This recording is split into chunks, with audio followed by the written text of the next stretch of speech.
For those of you who are here in person, paper copies of the agenda are available on the table back there by the door you came through. Excuse me. And the full packet with all available agenda items and materials is available on our website.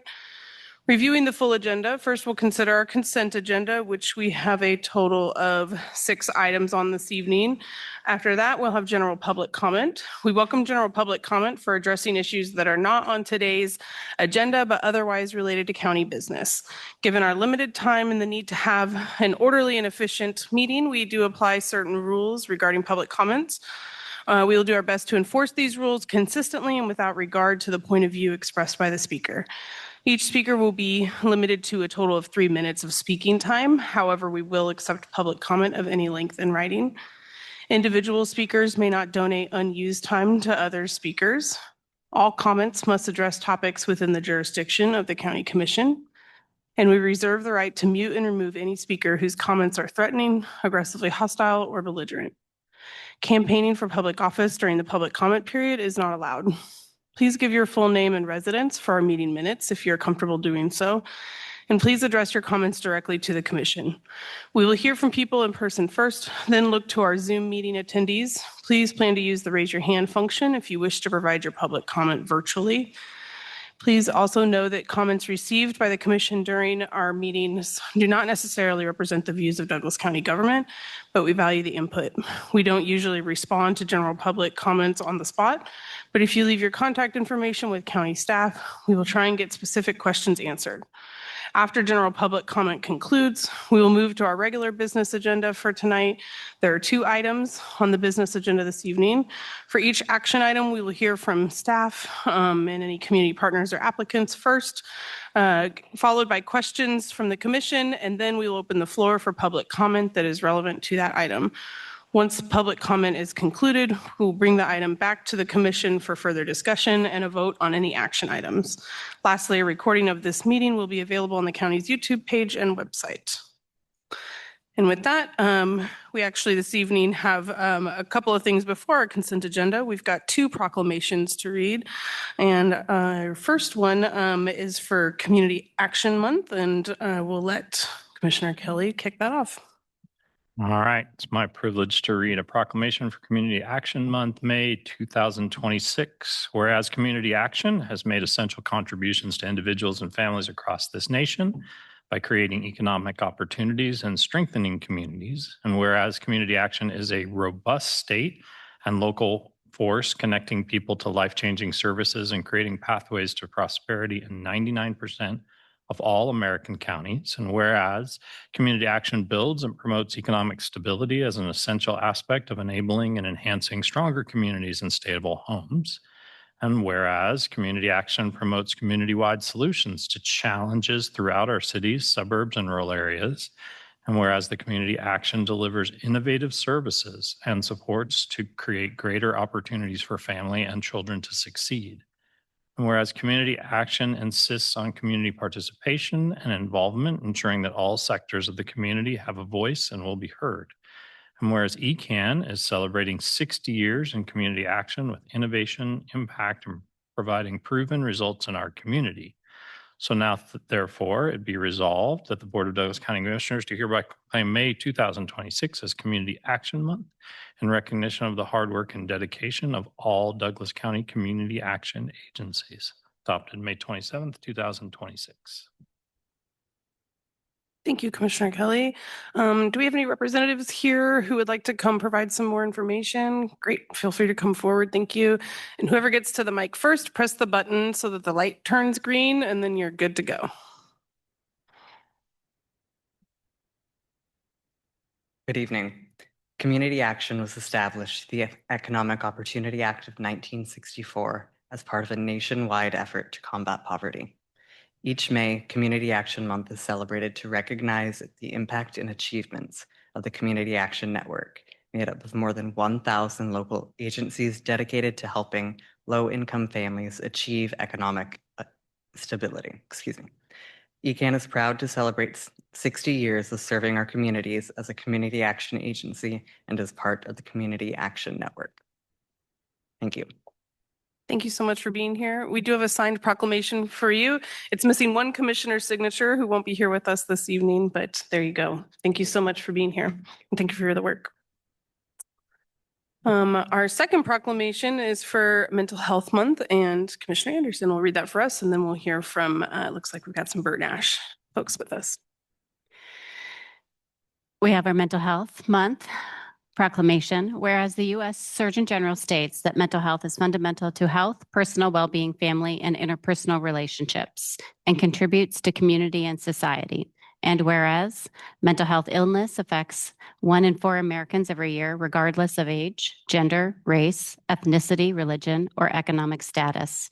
And whereas the U.S. Surgeon General has found that a range of treatments exist for most mental disorders, and the efficacy of mental health treatments are well documented. And whereas Douglas County, Kansas has made a commitment to community-based systems of mental health care for all residents. And whereas the guiding principles of community mental health care have always been comprehensiveness, cost efficiency, effective management, and high quality and consumer responsive services. And whereas Mental Health America, the National Council for Community Behavioral Health Care, and Bert Nash Community Mental Health Center observe Mental Health Month every May to raise awareness and understanding of mental health and illness. Now, therefore, the Board of County Commissioners of Douglas County, Kansas, do hereby proclaim the month of May 2026 as Mental Health Month in Douglas County and call upon all citizens, government agencies, public and private institutions, businesses, and schools to recommit our community to increasing awareness and understanding of mental illness and the need for appropriate and accessible services for all people with mental illness. Adopted this 27th day of May 2026. Thank you, Commissioner Anderson. Come on up. Looks like you'll need to unmute the mic again, too. Good evening, Commissioners. I'm Marcia Page White, the Chief Operating Officer at Bert Nash Community Mental Health Center. And with me is Emily Farley, our Chief Advancement Officer. Thank you for recognizing Mental Health Awareness Month. Each May serves as a reminder that mental health is health. Mental well-being impacts every family, workplace, classroom, and neighborhood in our community. Recognizing this month sends a strong message that behavioral health matters in Douglas County, and seeking help is a sign of strength. We are fortunate to have a strong community partnership working together across healthcare, schools, public health, first responders, nonprofits, and local government to strengthen our system of care. For more than 75 years, the Bert Nash Center has been Douglas County's community mental health center, supporting the lifespan of those that walk through our doors, providing support from prevention, outpatient therapy to 24/7 crisis response through the Treatment and Recovery Center of Douglas County and the mobile response team. Last year, more than 6,100 individuals turned to us for care and support. This proclamation represents more than a recognition. It reflects a shared commitment to prevention, early intervention, crisis care, and recovery. Through community partnerships and the investment of Douglas County continues building a stronger system where help is available earlier, support is close to home, and individuals and families find the care that they need with dignity and hope. So thank you again for this partnership and for recognition this evening. Thank you for being here and thank you for your work. And here's your proclamation. Have a great evening. All right, Commissioners, that brings us to our consent agenda. Is there any item that a commissioner would like to pull for questions or comments? 2.4. 2.4. Okay. Any others, Commissioners? All right. With that, I will entertain a motion for the remainder of the items.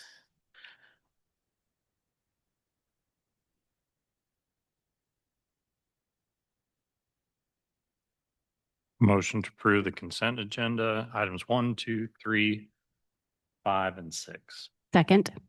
Moved and seconded. All those in favor, please say aye. Aye. Aye. All right. The rest of those pass unanimously. We'll go back to item 2.4. Commissioner Dorsey, any questions you want to direct to Yeah, staff? just really a question. Are you handling this, Sarah? I'll try to move Chad into the panel, but Oh, let's okay. see what's your question. My main question is the amount of the estimate versus the contract award. Okay, Chad, do you have the exact amount of the estimate? Can you hear me okay? Yeah. Okay. I know, I don't have that printed in front of me. It was 2.5 million, I think, for the estimate. Is that right? I believe that's about right. Yeah, it wasn't in the AIR. I did pull it up. Well, there's an attached Okay. bid tab that reports the engineer's estimate and the 3 bids that we received. So we were at 2.5 with the engineer's estimate, 1.8 with the low bid, and or 1.3 with the low bid, and I think the highest bid was 1.8. Is that correct? Yeah, it was the engineering estimate was 2.5. Yeah, I was just, Chad, I guess my question is, do you use a program to develop those estimates, or is each one done by whoever's managing the project? We have several people doing that. The consultant does an estimate, and then we also work up an estimate. And I think the consultant was actually higher, and we lowered it. So it has to assume the worst case of all of the recent material prices that we are seeing. And there's a lot of unknowns that go into this. And what we've seen here is a little bit more competitive bid than we've gotten in the last year or so. So we're happy to see that. The real reason we do an engineer's estimate is there's a statutory limit on how much you can authorize for a project, and it's based on an engineer's opinion of what the maximum amount we should pay for this bridge without being ridiculous. So it's kind of it's just a check on making sure that we're doing things that are economically feasible. So it's not intended to be the low bid. We would like to see it closer. And, as prices settle for the year, we'll probably get a little more accurate with these, but that's really the intent. Okay, thank you. I move we approve item 2.4. We'll have to do public comments since we pulled sorry. it, so that's all right. Any other questions from commissioners about this item? Okay, go ahead and open it up for public comment. Anybody here want to provide public comment on consent agenda 2.4? Seeing no takers, any virtual hands, Sarah? Okay, we will close public comment and bring it back and entertain a motion. Okay, I'll re-enter my motion to approve 2.4. Second. Moved and seconded. All those in favor? Aye. Aye. All right. Consent agenda is complete. Thank you, commissioners. Thank you, Chad. We will move on to general public comment. Is there anybody here who would like to provide general public comment about items that it's not on today's agenda? All right, seeing nobody get up from their seat here. Any virtual hands, Sarah? Okay, we will close general public comment for the evening then and move right into our regular agenda. First, we will start with item 4.1, and I believe I'm turning this over to Jill. Good evening, commissioners. I'm here to ask for the authorization to move forward with the Douglas County Youth Apprenticeship Challenge Grant. We first spoke to you about this as part of the budget process for 2026. And the last time the funding that was authorized in the 2026 budget, our last conversation with you all about that was this past November, as I outlined in my cover memo. At that November meeting, the County Commission deferred approval of the grant program at that time until some information could be gathered by the administrative team regarding the current levels of engagement on the part of school districts related to what is engagement, school district engagement and student enrollment in the CTE and career technical education, that is an apprenticeship program, pre-apprenticeship and apprenticeship programming look like currently in the school districts.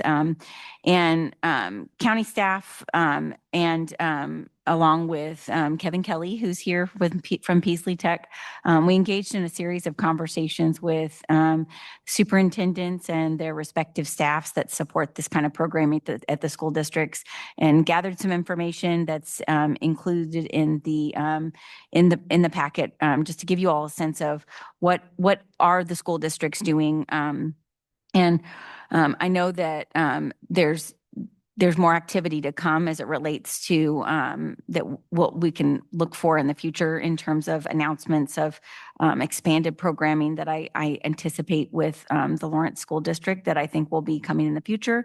But we tried our best to give you a sense of what is the state of the support that the schools are providing right now and those partnerships. So that's outlined in the packet. And at this point, we would like to get the authorization to move forward with authorizing that matching grant funding that would be leveraged to would reimburse the Peasley Tech for any matching community grants that commitments they are able to get to specifically support the youth entrepreneurship portion of the Peasley Promise. So I know Kevin's here. Shirley Smith with the Peasley Board of Directors is here as well, that can provide an update on any updates on Peasley Promise, the whole campaign. But we can also try to provide some context about what some of those conversations look like, even with the school districts, because Kevin was really key to those conversations along with me and helping me translate some of those conversations and where he thinks things are headed that might be helpful to you all if you want to ask questions. Thank you, Jill. Commissioners, any questions for staff or our partners at Peasley? I'll ask just a couple of questions, maybe for Kevin and then for Jill. Yeah.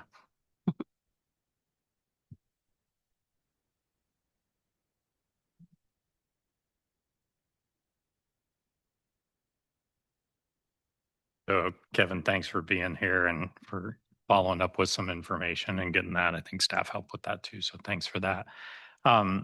You came all this way, so I want to make sure we at least ask you a question. It says in here that some federal and state funding has been reduced. Can you give us a little more detail on what that funding is? A couple things. First, there's a program that's ending this month that has been the Meadowlark program to help fund youth apprenticeships, and that is ending now, and that's been about $1,200 per student. That's the most major one that we're looking at right now. How many students did you have that had that funding? It did not have any income limitations, so basically all of our youth apprentices qualified for that funding in the past. Are there any others? I interrupted you. Are there any others that you wanted to share? Some other funding sources that I mean, that's the primary one. There's many things that the high school youth are not eligible for because they live with their parents. But we are working through a number of things that are going to some agreements with USD 497 that should have a large impact coming up in the next year. And continued support from Eudora and Baldwin for their students that are attending. So thank you for that. And that sort of dovetails into my second question, which may include Jill. So this is for a one-time request. Tell me why you think it's one time, because as I read through it, it's sort of like, well, if the funding is going away, how does this end up being one-time funding? We're developing some other streams to help going to the future through our Peasley Promise campaign, which we're going to dedicate to making sure that it covers the cost for high school kids in Douglas County to attend. And we're also, like, as I mentioned, one of the major ones will be with 497, which will really make a difference going forward. Those CTE funds coming to Peasley. And we think between those things and other, we continue to write grants and seek funding to support the kids. Our most important thing is we want them to get ready for a career and not have any debt. So I think that I think between the different actions that we're taking right now, and there'll be more things coming, because right now the apprenticeship is a hot item. So we feel that it'll continue to grow and we'll recover some of those funds that we haven't been able to get So I think long-term, the Peasley Promise is really our long-term goal to make sure that 50 years from now, we can be training these kids. Okay, thanks. Other questions, commissioners? Kevin, so I heard you say that approximately $1,200 per student. Is that what I heard for the Meadowlark? That grant was for $1,200 per person. Per Yes. person, per student? Okay. And then so how many students approximately did that fund per cycle? It funds about 35% of their funds for 57 students last 7 students, okay. in the last term, which was our first full term of doing these youth apprenticeship programs with high school kids. Okay, all right. And then as you're looking at replacing some of the funding, is it primarily, am I hearing you correctly, that you're seeking to do MOUs, memorandums of understanding with all of the school districts or primarily 497? Primarily 497, we already have agreements with Baldwin and Eudora. Okay, all right. Okay. And so that obviously the biggest district, it'll be important to have that agreement with them. Okay. And it should be coming shortly. I don't foresee any issue with it. Thank you. Mhm. Kevin, I got a question. Of the 57 students, do you have a rough breakdown between where they're coming from? I'm gonna, it'll be real rough, okay, but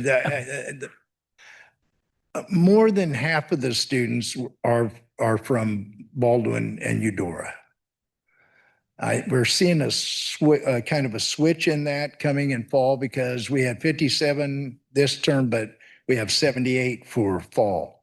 And we're seeing a larger number of 497. We would expect that at some point in time, it'll kind of balance out based on the size of the school. But since we've started doing these programs, Eudora and Baldwin have been by far the most involved in it, but it's changing. Thanks. Any other questions for Kevin or Jill, commissioners? Okay, thanks for being here, Kevin. All right, this is a regular business item, so we'll open it up for public comment. Is there anybody here who wishes to provide public comment about this item? Great, come on up. Just a reminder to press the button so you get the green light. And state your name and residence if you're comfortable doing so. Thanks. Hi, I'm Meg Davis. I'm Vice President of the Social Service League.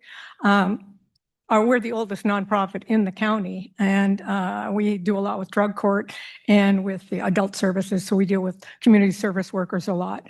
And when it comes to truancy, I think there's a correlation. You're trying to get somebody to do something that's good for them that they don't want to do. I'm gonna interrupt your comment for just a moment. It sounds like Our comment is on truancy. We haven't done the truancy item quite yet. I'm having trouble hearing. We have not done the truancy item yet. That will be our next agenda item. Right now, we're talking about a youth apprenticeship program with I got caught up with Kevin and Peasley Tech because they do such a good job in the same. That's okay. Yeah, there's some overlapping themes I can understand, but we're going to finish this agenda item first, and then you'll have an opportunity after we get to our next one. That's all right. Thank you. Anybody else here who would like to provide any comments related to item 4.1 on the agenda about the youth apprenticeship program? And no virtual hands, Sarah? Okay, we'll go ahead and close public comment on this item, bring it back to the commission for any comments, other questions that may have populated in the last moment, or motions. I'll just make a few comments. When we talked about this at budget, I really wanted to understand a little more what the engagement was of our school district. So I appreciate staff pulling that together. Peasley is really something we can celebrate in our community. It's just had such a huge impact. It's so exciting to hear that sort of collaboration happening between school districts and Peasley Tech. When it started, that wasn't quite a capacity we had in mind. And I appreciate Kevin and that board's leadership, continual pressure to see if we can find ways for our youth. This is really, as I thought about this item, this is really about building that next generation of workforce and making sure that everyone is ready to be able to earn enough to have a sustainable living wage in our community. And so I'm not totally sold that it's a one-time deal, but I understand like where you're coming from there. I think it'd be great if it was a one-time budget funding request, but very supportive of Peaslee Tech and the Peaslee Tech Promise program and asking our community. I really like the match that's there with our business and industry partners to make sure that the demand in their workforce area matches who we're training. And sometimes in some workforce areas, students really want to take it, but there isn't the demand out there in the workforce. So that seems like we're matching those in a way that really, I think, will make sure those jobs are available for our students. Happy to make a motion if other commissioners have comments. I'm going to make one brief comment to just say that I really do appreciate the process of this item. And so when we started this conversation, had initial proposal during last year's budget session, it was commissioners didn't have a whole lot of context and had a lot of questions. And the process I think has been a healthy one of us understanding, to Commissioner Kelly's point, the broader context of the situation, what the strengths and opportunities were with different school districts, and our role as county government sometimes is the sort of strongest role I think we can play is to be a convener. And this to me feels like an example of really convening some important stakeholders around a conversation about what can we do to sustain this program that has been well established in our community. And I'm happy to hear that enrollment continues to increase and that there's broader engagement. And thank you, Commissioner Kelly, for your leadership in this space and asking more questions and probing into what the district's participation and responsibility around it is also. Go forward with your motion. I move that the county administrator's office proceed with the proposed youth apprenticeship challenge grant. Second. Moved and seconded. All those in favor, please say aye. Aye. Aye. Great. That passes unanimously. Thank you, Peaslee, for your continued work. And thank you, Jill, for your diligence on getting some more information. We look forward to seeing how it goes. With that, we'll move on to item 4.2. And I believe I'm turning this over to Katie Fitzgerald. Go right ahead. Good evening, Commissioners. Katie Fitzgerald, Criminal Justice Coordinator. Introducing this item on behalf of our Criminal Justice Services Department staff and our school partners. This item is a follow-up from our January 28th work session, where we presented an initial draft of an elementary and middle school truancy program to be offered by staff within the Youth Services unit of our CJS department. The AIR provides more detail and an overview of steps that we have taken since that January work session, but I want to highlight some of those first before we open up for questions. On March 2nd, 2026, Youth Services and Administration staff met with the district attorney and the superintendents of Lawrence, Eudora, Baldwin City, and Perry Lecompton to review our initial proposal from Youth Services. In this meeting, county staff received several recommendations and feedback from the superintendents, which we have addressed in the revised program proposal that was attached to the AIR. Specifically, those changes were the removal of the Neighborhood Truancy Board, which had been identified as Tier 2 in our initial program draft. The attendance requirements or targets that initially had been proposed, the superintendents suggested some adjustments to provide more realistically achievable targets for our truant youth and families. Our revised proposal reflects that successful completion of the Everyday Counts program could be achieved through 6 weeks of non-continuous attendance and provides incentives along the way to be earned based on weekly attendance goals. The superintendents expressed a desire for a more streamlined referral process. Is this my mic or is this where I'm sitting? It feels like I'm going in and out. I'm sorry if I am. Okay. The superintendents requested a more streamlined referral form to allow schools to identify tactics that their staff have employed prior to making a referral for truancy. This would give our youth services staff more information to better serve our families and allow youth services staff, our students, and families to avoid repeating prior efforts. County IT staff has begun to work with youth services to develop this form. And additionally, our county IT staff has also been working with youth services to develop a truancy database to collect program and participant data. One of the primary goals that I don't think that we really communicated in our January work session was that a lot of the work in the Everyday Counts program will be centered around building teams of caring adults to support our students who would be referred to this program. Our youth services staff more clearly laid out in this March meeting how they would work with our students, families, and school staff to build a team of caring adults to support the youth.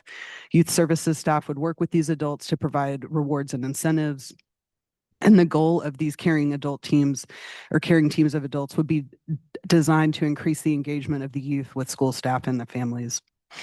On March 25th, County Administrator Sarah Plinsky and USD 497 Superintendent Dr. Janice Swift met to discuss the history of the county's role in providing truancy services. On April 17th of 2026, administration and youth services staff met with the leadership team of USD 497 to again review the revisions that our youth services staff had made to the Everyday Counts program proposal and to gather the initial feedback from USD 497 prior to a reconvened meeting the next week with all of the superintendents or their designees. On April 24th, 2026, administration, youth services, the district attorney's office, and school staff from all 4 school districts, either the superintendents and or their designees, met to review the updated program proposal.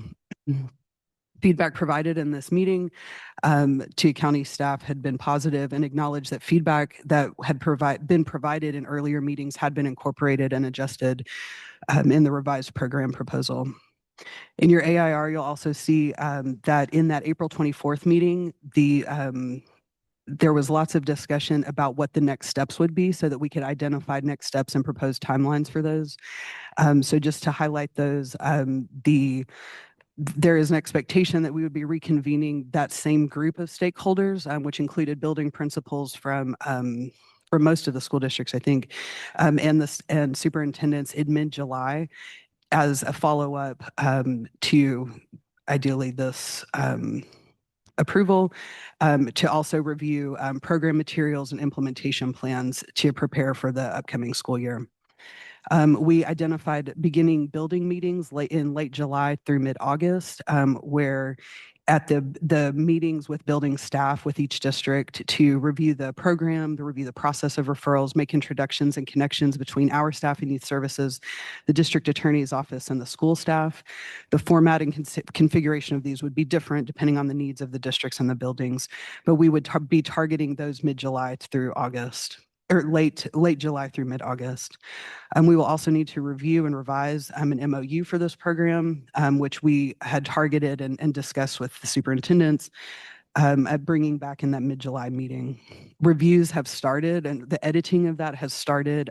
Some initial work has been done by our CJS department, our district attorney's office. However, a more earnest approach to making those edits can be done once we have approval for this. Part of the materials that we would also provide in that mid-July stakeholder meeting and our August building meetings, the superintendents had requested kind of a one-page flowchart overview that clearly lays out the process, responsibilities, who the contacts are, kind of how does this work. We anticipate this would be specific to each district and potentially within our larger districts, specific to each building. The idea here is that we would be able to provide more clarity to our building staff, our district attorney's office, and our youth services staff to outline the necessary steps and contacts in this process. The superintendents also expressed a desire or an interest in having a separate branding or logo within this program to separate it as separate it from some of our county or our CJS, our district attorney's office, like separate the image of this from those existing programs. So there was consensus in our April 24th meeting to work with, that we on the county side would work with our public information officer, Carrie Britt, to develop a different design that is kind of different and does not look like it's associated. We've got a few drafts of those already so far. And upon approval of this program, we would like to start the process of hiring another truancy coordinator position to provide support for the case management of the youth in this program.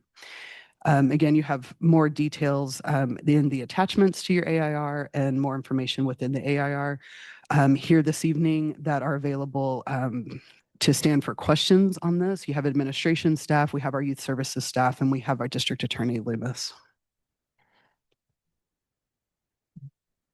Commissioners, any questions for Katie or other county staff that she mentioned are here?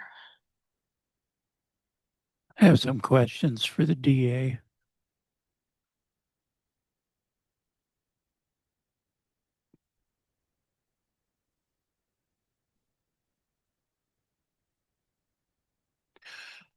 This program is basically talking about from K through 8th grade.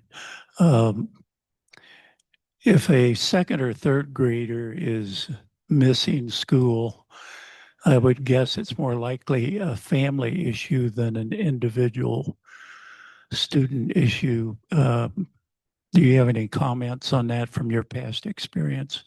Sure, I can speak to what our office deals with this age cohort, and we're dealing with really 7-year-olds through that 14-year-old age range for like 8th grade. The younger the student, the more likely we're dealing with a family disruption than a student disruption. Second graders normally are not willfully choosing to not come to school. They are not normally avoiding school by going to the bathroom like you have with our older youth. And so what you see at the younger ages, I think the younger you get in the truancy process, the more we're talking about family disruptions like transportation, housing, immigration status, can be, if there's illnesses within the family, mental health crises.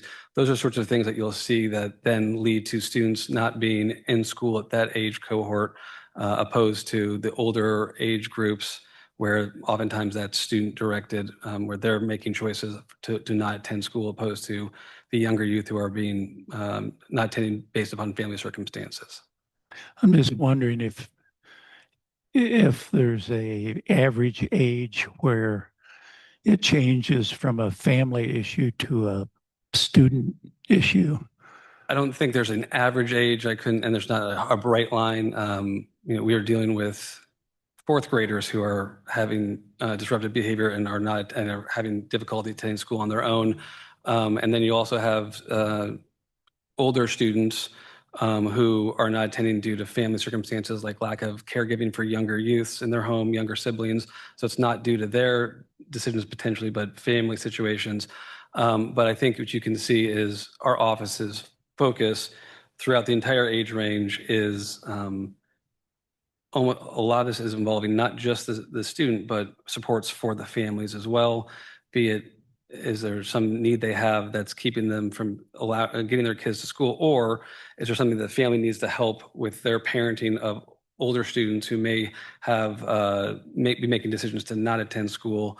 And so while the behaviors and the causes of it change over time, certainly isn't a bright line or a median where you could say this is when it turns over to this type of behavior being the sole cause for it.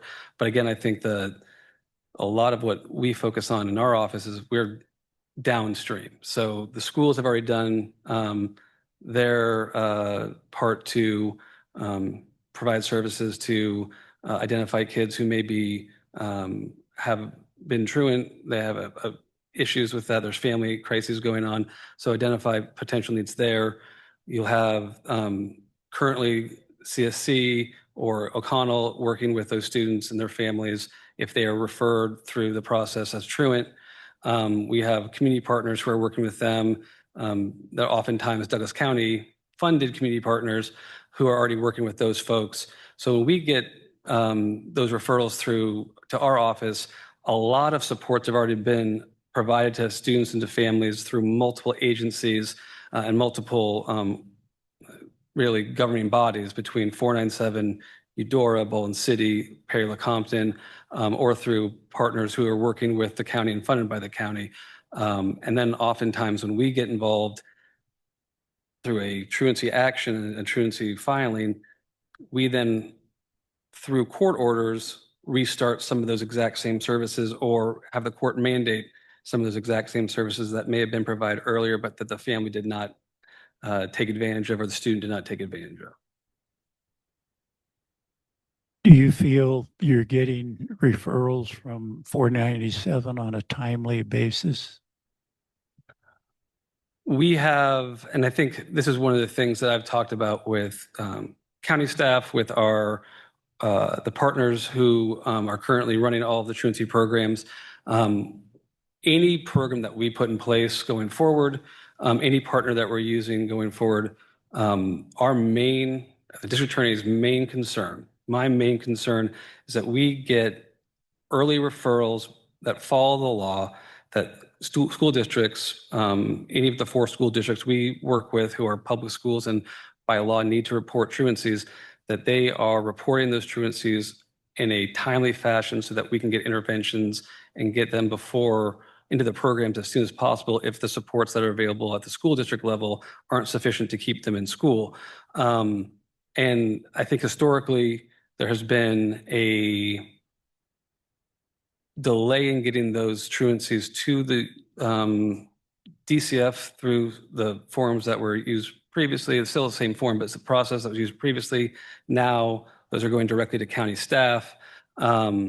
And so getting those in a timely fashion is our primary concern, because unless we know that a student's truant, unless we can then start our work on the court side, we can't intervene, we can't provide services, we can't get the court involved to potentially order families and students to take action. And so the early intervention, early reporting is crucial for us. So any program that's developed and approved by the county commission, if the school districts have bought into that program and are going to comply with that program and feel that it's going to be helpful to them, and that's really our main concern, and our highest priority is to make sure that this works for the school districts so they'll comply with the law and report those truancies as soon as humanly possible when they hit that 3 days in a row, 5 truancies in a semester, or 7 truancies in the school year. Commissioners, I want to, in our April meeting with the district attorney's office and representatives from each of the districts, I feel like we got, this has been a positive reset for many of them to get re-engaged in this program. There's been a lot of turnover in the USD 497 building administration, but they were on board, they were engaged, they were supportive of where we are. They've invited us to events this summer to get out in front of building representatives and to share more about inviting the district attorney's team to be a part of that as well. So I'm very hopeful that with this program reset that we're going to get additional cooperation and collaboration. The 357 is pretty stringent. Have you ever had any truancy cases come to you where there really wasn't a problem, but they were still truant in accordance with the law? I think we have a large number of truancy cases that by the time they get to our office, schools have done a good job intervening, providing services, or other community partners have provided those services, be it, and oftentimes it'll be the partners who are currently providing those services. So CSC or O'Connell have gotten involved and helped those families get back on track so that when we see them, what could have turned into a Morse problem has been addressed well through that. What I don't see very often, I don't think, and I would be surprised to see this, is a student who's been deemed truant and with no interventions and no help and assistance from the school district or from outside agencies has self-corrected and just decided, you know what, I'm going to come back into compliance with, attendance at the school, be it at the, I think occasionally you'll see with very young students, if the family emergency, if whatever crisis has resolved itself naturally, perhaps, but that is a kind of the exception that proves the rule that normally interventions required in these cases. Thanks. Thank you. I heard you say that so that the county has funded several organizations that are currently engaged or have been engaged in the past, and several of those interventions have worked in the past. I believe the intent of this program is to replace some of those partners that have been engaged to date. And so if the intent is to potentially not work with some of the partners that have been engaged to date, and some of those interventions have been successful, what could we potentially be missing and or lacking in supporting our students and our school districts if we overhaul a program with the intent of better outcomes when we may not be receiving the outcomes that we are potentially seeking to achieve, if those that we're currently working with will no longer be the partners that will be at the table? CSC and O'Connell. So, and that, Commissioner Anderson, I'm trying to, it sounds like what you're asking is based upon outcomes or based upon past experience, what would be the reason, or what would I want to see in a new program going forward that would necessitate a change? And I'll be, this is, we're downstream of all of this. The funding doesn't come through our office. We don't direct what the county does with their funds. That's, I think, the prerogative of this board. And based upon programs that county staff have worked together. So part of what I think is difficult about a process like this is the county commission has, I think, to balance funding questions, future risk based upon solvency of programs, and what the goals of the county commission are with these programs, with what you've seen in the past and what can that be repeatable going forward. And I think if you're going to be entering into a new program that is run by county case managers and through the youth services, I can't answer today the question of how those services are going to be provided and what the outcomes are going to be. Part of that is going to be a process of, I don't want to say trial and error, but until you implement that program, it's just be hard to say what the difference will be in terms of outcomes between what we've done in the past, be it through O'Connell or be it through CSC, and what the outcomes will be going forward. And that can be said of really any change for any programming that's going on at the county level. If there's a new program developed, until it's been put into place, I'm not sure I could answer how that will differ from what's been there before. And I think that's a question for the commission to answer, is what is the goal of the change? What is the benefits, the risks, and what is it that we're seeking to accomplish? From the district attorney's, my position, again, what I really want to see from any program we're working with, any of the partners we're having to work with, any of the partners that are providing these truancy services, is that the school districts are getting them into those programs as soon as possible. So if the school districts are bought into the program, that's probably my primary concern. Because without the referrals, we could have the most robust, well-funded, peer-reviewed, data-driven program, but with 3 students in it, it's not going to do much good to reach the folks that we need to reach. And to Commissioner Dorsey's question earlier, there have been historically issues with getting kids in an autonomy fashion, and getting them in a time period where we can do the work that we need to do with them to get them stabilized, to get them back into school. So again, when they come to us often, we're the last step in the process.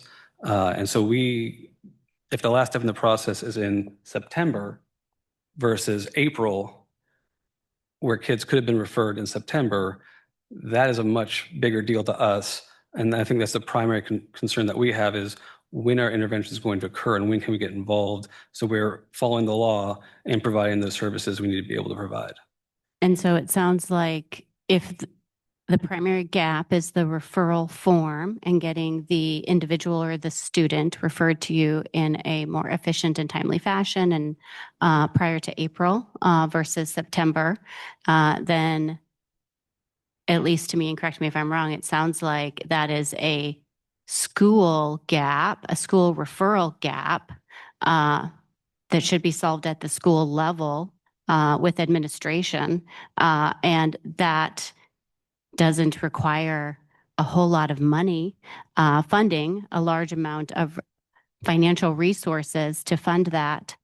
And we should really be taking a look at the upstream interventions to really support the kids in getting to school and addressing mental health and addressing bullying, addressing transportation, addressing all sorts of other upstream barriers versus hiring a truancy coordinator and potentially supporting our organizations that are doing this work versus maybe standing up a department. So I think you've also identified one of the real challenges with truancy under the current law and under how the system works, which is that we have numerous government entities from the school board level to the county level, then the district attorney's level, who are all involved in this process, but the county commission and the county can't dictate what our office is doing in terms of filing and can't dictate what the schools are doing in terms of reporting. And so we're all relying upon each other to do each of our parts. So if tomorrow our office stopped filing truancy actions, the school could be doing everything humanly possible to get kids in as soon as possible. The county, the groups that are working with truancy right now, outside partners could be doing all of the work humanly possible to get those family supports. We would still be dropping the ball on our end, and there's nothing much the county could do about that or the school board could do about that. And so I don't disagree that it probably would not take a large amount of funding or a large amount of effort to get reporting done in a timely fashion. But what you do have, and I think often see, is especially in our larger school districts. So in 497, you have building to building differences that are based upon who, if there's someone there who's been there for a while, who has experience with truancy, who understands the requirements of it. But the turnover rates at 497 for principals, for building supervisors, for whoever's assigned to that building is often fairly high as well.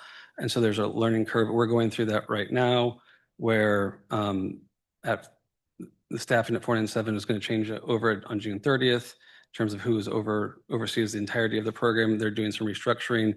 So there's some questions that 497 would probably be best to answer about how this looks internally going forward for them for reporting. But I'm sure at the same time, at 497, if there was funding from any funding they could have to enforce truancy, I don't think 497 would be saying no to that. I just think that's a really complicated answer to this when we get back to, are they reporting? Are they attending us kids in a timely fashion from any of the school districts we're working with?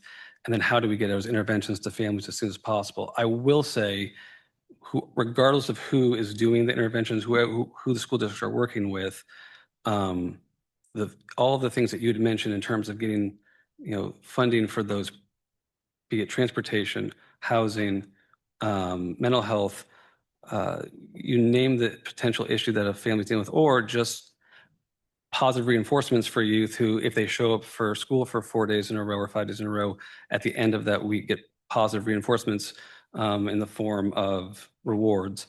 Those all cost some amount of money, but all those things are things I think that our current providers are doing, and those are also things that, based upon the plan that's been submitted that I've seen, those will all be things that the case management workers through the county program would be providing as well.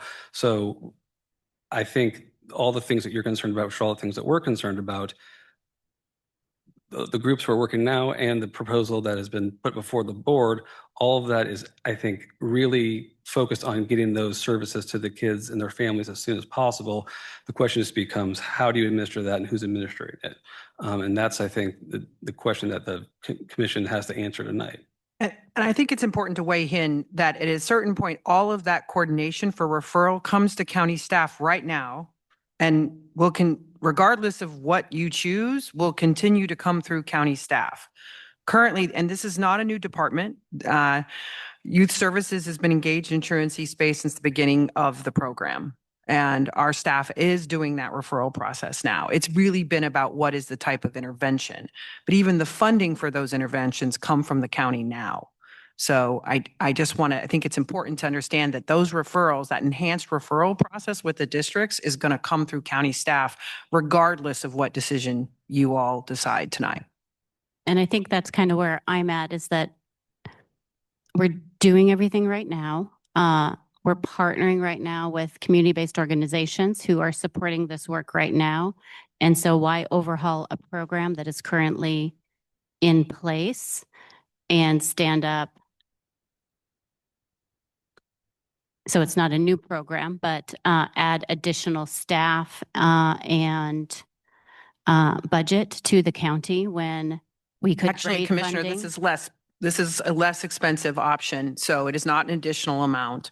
And commissioners made this decision last July when you removed the funding from CSC and asked staff to develop a new truancy program model. So I just want to make clear for the public, this is no new additional dollars. I'm sorry to interrupt. That's okay. And yes, some of us voted to move forward with this particular initiative.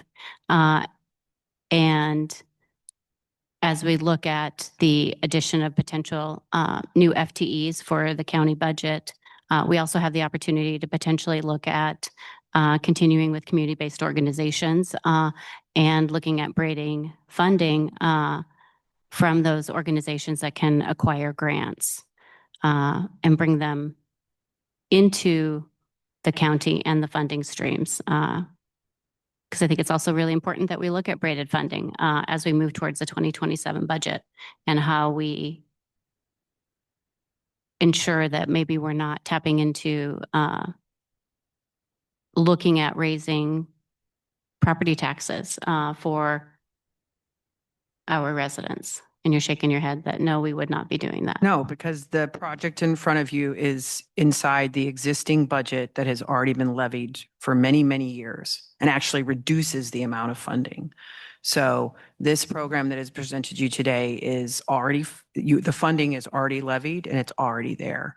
And I would say that that's been part of the concern the county has had, is that the community-based organization doesn't have diverse braided funding.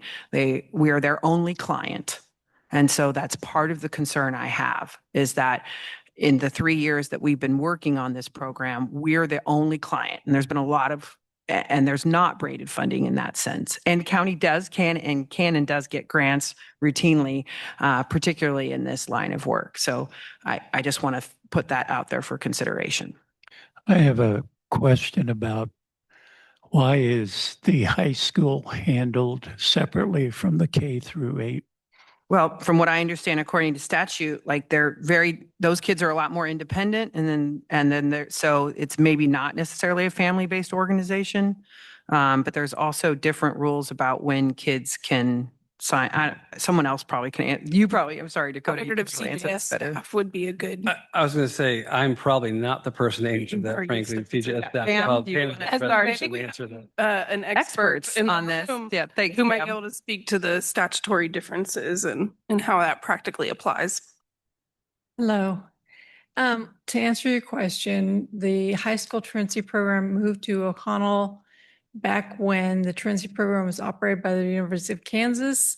We didn't have enough interns to support the high school truancy program, so it became independent, and the shelter stepped forward and offered to do it. So that's how it became separate. What's the population in that group? I don't supervise high school truancy. I do not know. We have a contract with them. We'd have to pull that up. I can get it for you at a later date. I'm just wondering if it's more or less or about the same as, I think it's more. It's more. okay. It's more than the lower grades. I have a question while Pam's up here, if it's okay. So first of all, I've heard something that I don't remember. In the discussion that we had at budget time, it wasn't that one group was not doing an adequate service. My recollection was that there were multiple there were multiple supplemental requests. So we had $150,000 that was in our budget previously that was asked for again. And at that time, we had seen some significant federal reductions in monies, especially for mentors. And so since you brought up a community partner, that community partner asked for $170,000, $80,000, and $24,000 in supplemental funding in order to cover those gaps. I give that bit of background because I want to ask Pam, one of the reasons I felt like it was important to explore our own criminal justice service is if they could do it for $150,000, if they could provide essentially the same service, but without that fluctuation that may require supplemental requests. Do you think that with this $150,000 criminal justice service can do the same thing a little bit protected from, is there any protected from choices that are made at the federal level that may impact the program? Well, we're not using the same model exactly because we're not using interns and we're not paying from AmeriCorps dollars towards any of our programming. So we're not tied to federal funding at all. It's primarily state or county funding and then KDOC funds for prevention programs, which is a very small amount. I want to say it's $15,000-ish. So they're totally different things. So if I'm understanding, the program was redesigned to a case management program so that we wouldn't be relying on those types of interns. Is correct? Okay. That's what I was trying to understand. Thank you.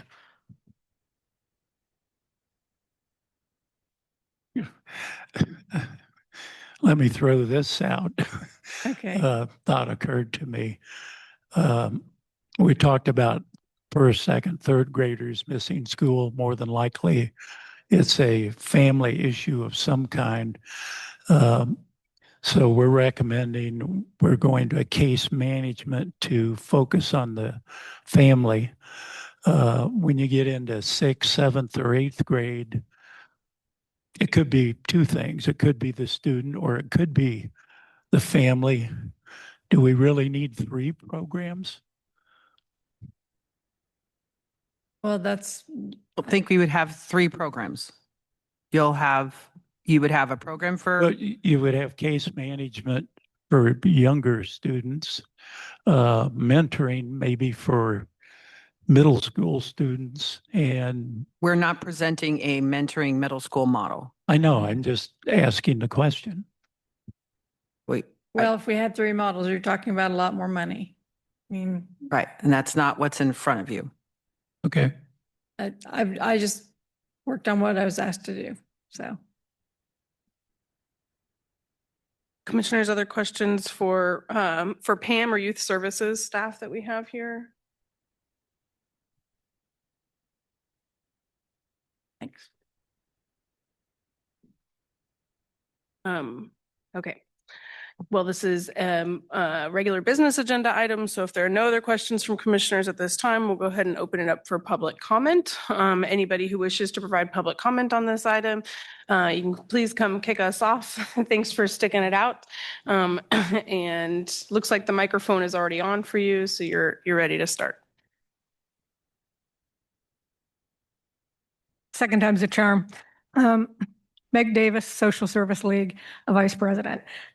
We do deal with drug court and adult services and community service workers.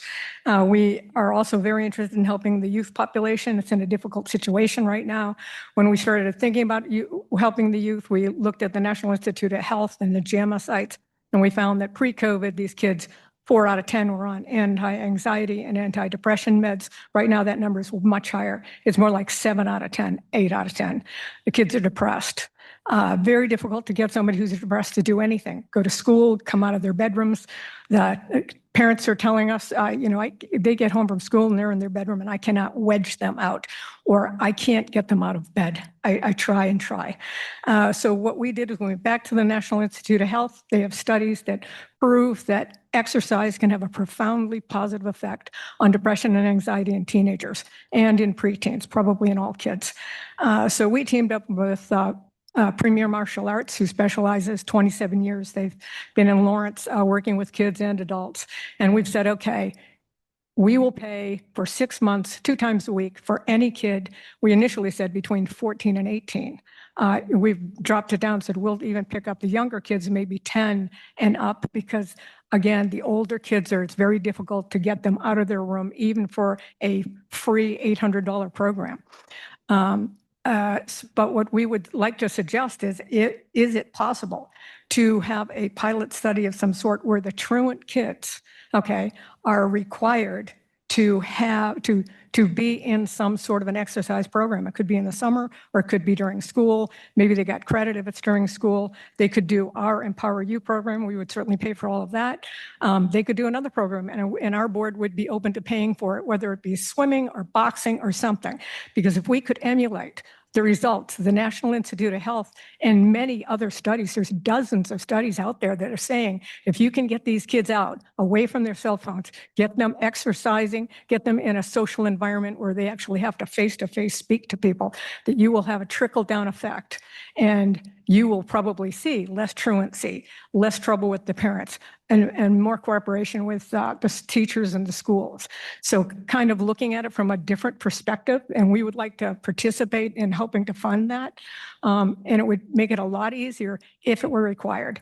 So that's what I have to say. Thank you. Thank you for your comments. Is there anybody else here who would like to provide public comment about this agenda item?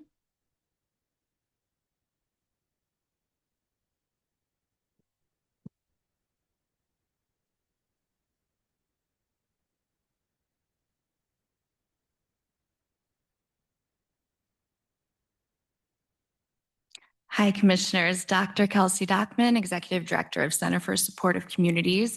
I was actually not planning on speaking tonight. This is a pretty uncomfortable situation for us. CJS, their family. We've partnered successfully for 15 years. And I will never speak a negative word about them as an agency. However, I would like to address some of the comments that were talked about by Commissioner Kelly. To talk about the funding that we requested during the 2025 budget season. So we requested our base funding. It was recommended that we submit a supplemental request in the total amount of AmeriCorps funding lost. We didn't know what to do. We had no information from the federal government, no information from AmeriCorps. But our second supplemental request actually had nothing to do with the support ed program. We do a functional behavior assessment every year, and we found that families could really benefit from an in-home behavior analyst. So our $80,000 request was actually an additional service to actually go in the homes, help families with those family routines, get kids up in the morning. So it wasn't for the support ed program, just to make that clear. And 2 weeks after after the budget hearings, we actually found out from AmeriCorps that we did indeed have our funding. And so commissioners knew that immediately. And so we were all kind of still confused why this decision was still happening and why we weren't included in the work session. So I'm happy to answer any questions that you may have just to clear up any miscommunication. And I would also like to say that I totally agree with you that exercise is super important. And something that we do through our mentorship model is get kids out of the house and in the community. And I think that is super, super important and something you're not going to get with this proposed program. Thank you. Happy to answer any questions. Thank you for your comments. Is there anybody else here in person who would like to provide public comment about this item? Okay, anybody raise their hand online, Sarah? All right, go ahead and close public comment and bring this back to the commission for further discussion and any questions that might have bubbled to the surface for staff.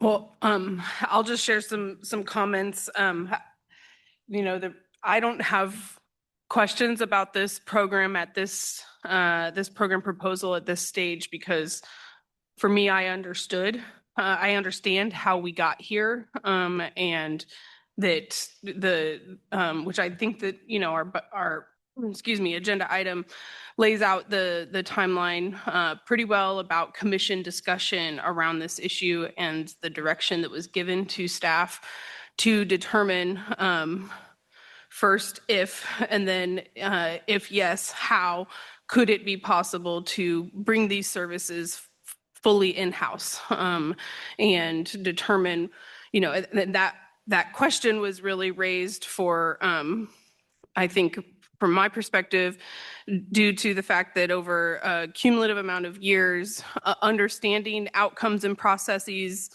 remained somewhat unclear. There was question about what staff capacity for Douglas County staff in youth services looked like to support the programming as it currently existed and had been historically functioning, and trying to determine how much work county staff was already doing and facilitating in this space, and whether or not we were investing county taxpayer dollars in the most efficient way to deliver these services, in addition to many of the questions that I think have been discussed in our previous meetings and highlighted again tonight about some lack of consistency for referrals across school districts, across buildings within those school districts, maybe lack of coordination and clear convening and communication between all of the government entities that are involved in this space and have different requirements, to the point that Dakota made earlier.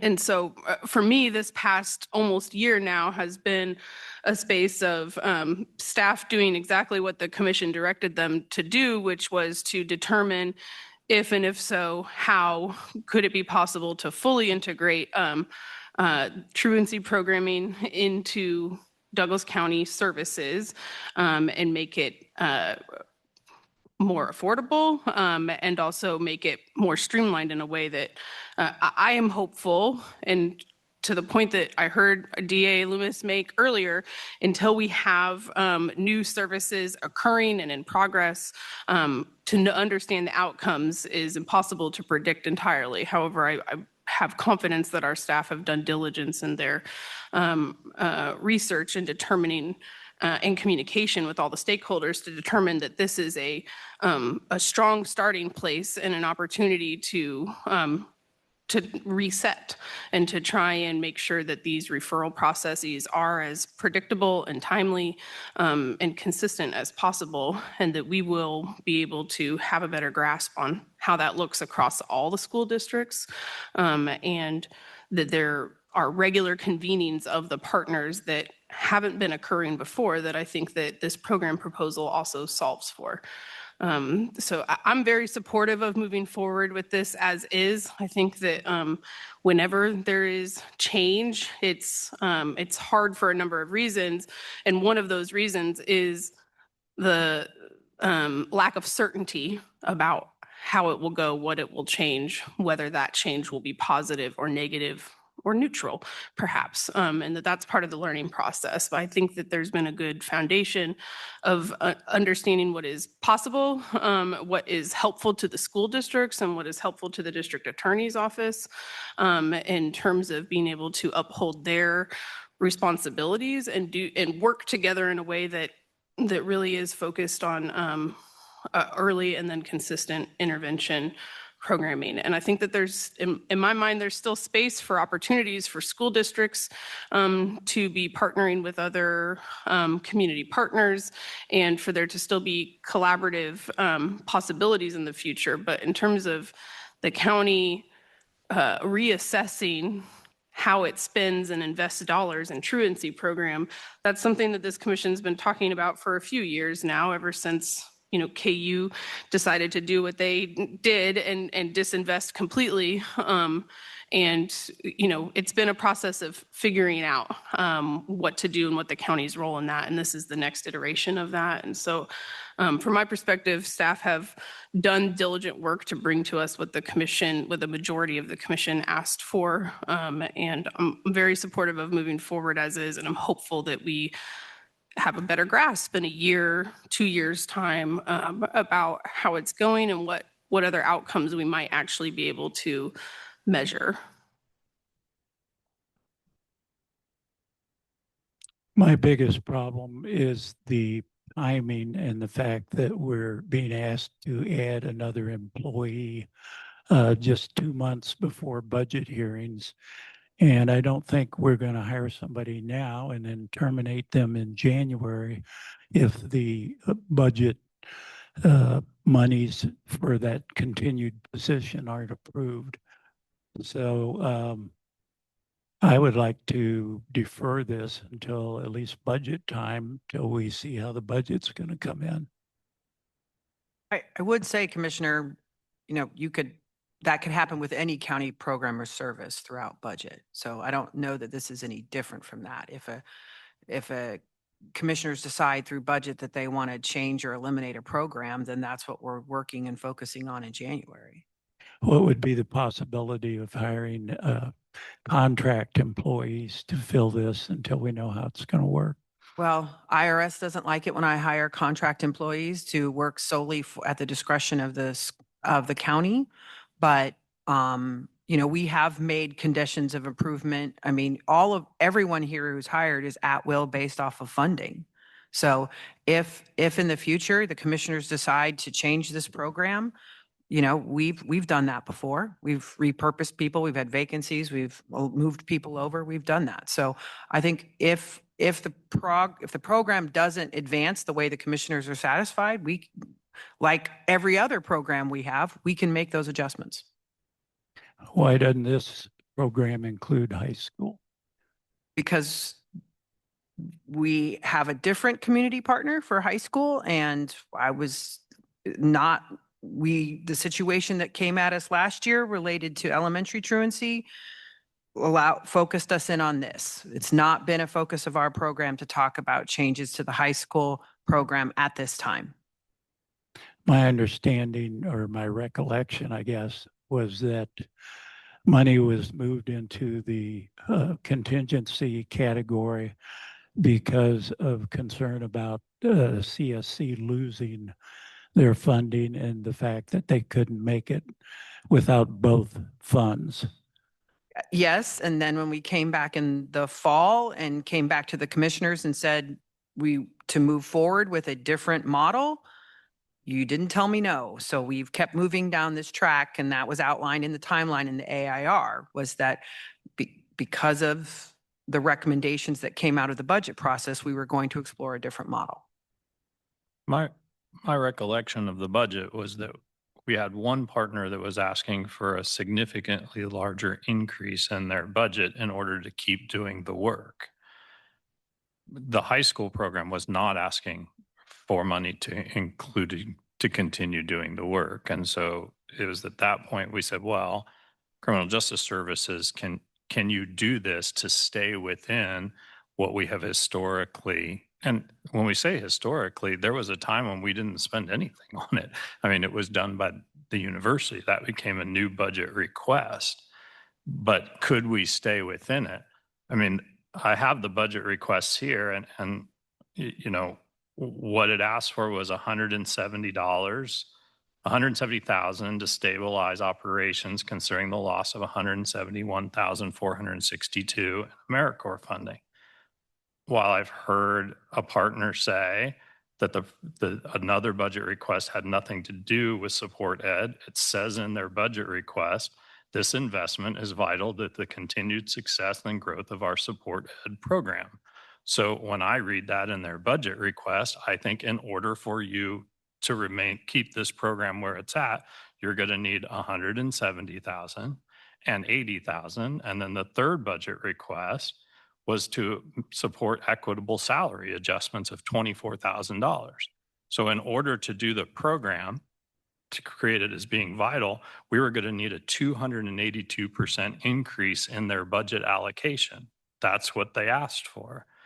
At that point in the budget hearing, I said, do we have somebody who can do this program? I think one thing we've heard from CJS staff is maybe not exactly the way that it was done by our community partner. It's going to be a little bit different in order to fall in that 150,000. I think it's a good question for us to ask at budget time. Are we willing to add 300,000 to a budget to do the program the way it was done before, more than 300,000? Or are we willing to do what we asked our staff to create, is a program that works within the 150,000? Commissioner Dorsey, to your point about is this the right, we've allocated this money for the 2026 budget. There's no new staff positions. I mean, they are hiring a new person, but if there was no money put towards truancy at all, if we made a cut there, that position wouldn't be available next year. If we don't, if we defer, it is tricky because we do our budget in July for the following year. And I think that is really challenging because now we get into the following year and it's hard to say, well, wait, I have new ideas about this that I didn't have at budget time. But in some respects, I think we need to rewind the tape of how we got here and then stick with what we asked staff to do to come up, rather than to say, well, should we add high school? I mean, I appreciate the comments about exercise, and there are lots of those things that could happen prior to actually filing for legal truancy, right? If there's absenteeism, those things could happen there as well. But I think we have to understand our process and honor the process that we have in place. So this for me is not about CSC not doing a good job. That's not what this is about. This is about the cost of a program, and can we do something that is, somewhat similar, supportive of families for a cost that is around $150,000 rather than 300 plus. I got an email today from O'Connell Ranch suggesting that they had turned in a budget proposal to absorb all this work. Is that true? They've made a supplemental request, yes. How much was that? I don't have it off the top of my head, but I think it was over $100,000. Which is less than 150. Yes. Okay. I mean, what I would just say is, commissioners, you did not ask me to develop an RFP program. So yeah. And that being said, you could still look at the O'Connell request this summer and decide you want to support that if you want to. Well, my concern would be hiring an employee for 6 months and then saying, oh, we're going in a different direction. Thanks for your service. I agree. I would be hesitant to approve something today if we're going to be then reviewing proposals in a month and then potentially approving a brand new program that we would then be asking staff to develop a program and move forward with, and logos and branding and buying furniture, and then turning around and developing a new program for 2027. And then developing training material and training districts on a new process to then tell them you're going to be doing something different and or new or going back to an old way. And then back to the prior budget request, I think we also have to balance conversations that staff have with community partners around the submission of funding requests. And if a partner has been asked to submit a supplemental request or additional funding because they've lost funding, and then that funding is returned to them, how do we balance the fact that someone has been asked to submit additional funding requests, and then when their funding is returned to them, they may not need that anymore? And so, yes, there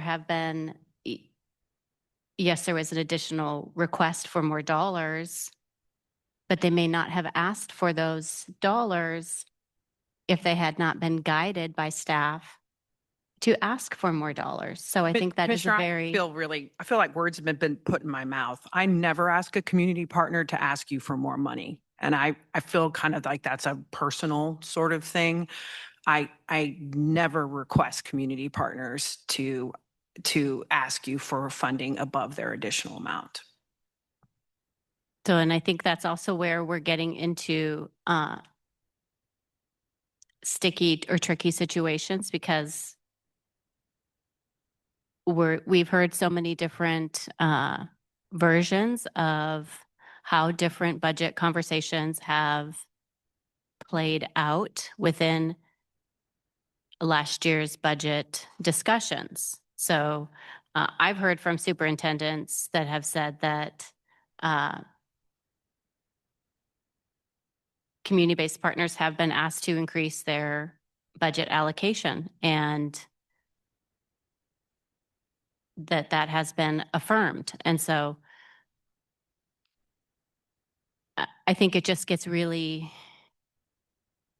sticky and difficult for community-based organizations to have a budget request, have that budget request reviewed, and then potentially have the budget request denied and or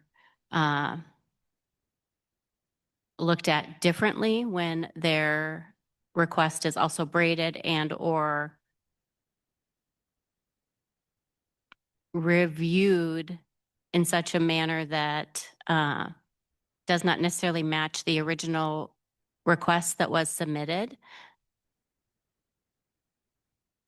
And then we come back with a completely different program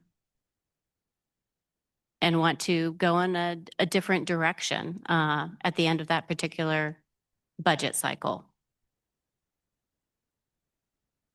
Commissioner Anderson, the commission asked staff to first research and assess whether or not a different program proposal was worthwhile for us to entertain. So back in the fall, the decision point for us was whether or not to direct staff to continue pursuing this budding new program idea and budget and way of organizing it, or revisit the original request of the $150,000 from the current community partner that we had set aside. And we have done that with a number of partners over the years for a variety of reasons and circumstances, said no to funding, no for now, we'll revisit it later. And that's what we did with this. We revisited it a few times and continued to direct staff to move in the direction of developing new internal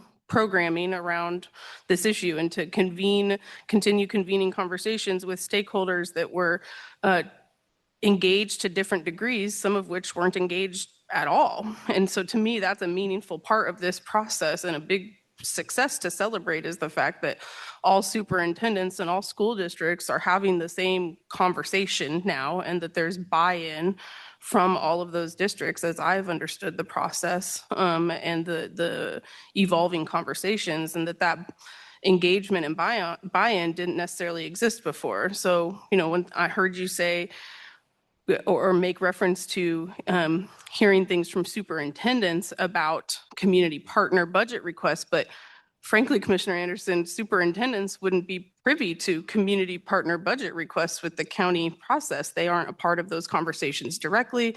They don't make requests of the county budget. So anything that they might be aware of would be, frankly, secondhand information, somebody else's perspective about that, because superintendents or building principals, school district staff are not directly in any way involved in community partner budget requests. So their involvement in this space came after County Commission directed staff to begin evaluating possible alternatives, came back to us in fall with progress report about how those initial conversations were going and some issues that were identified to zero in on and talk about further with those superintendents and with those districts to try and figure out where continuity could be achieved, what was happening differently in every direction.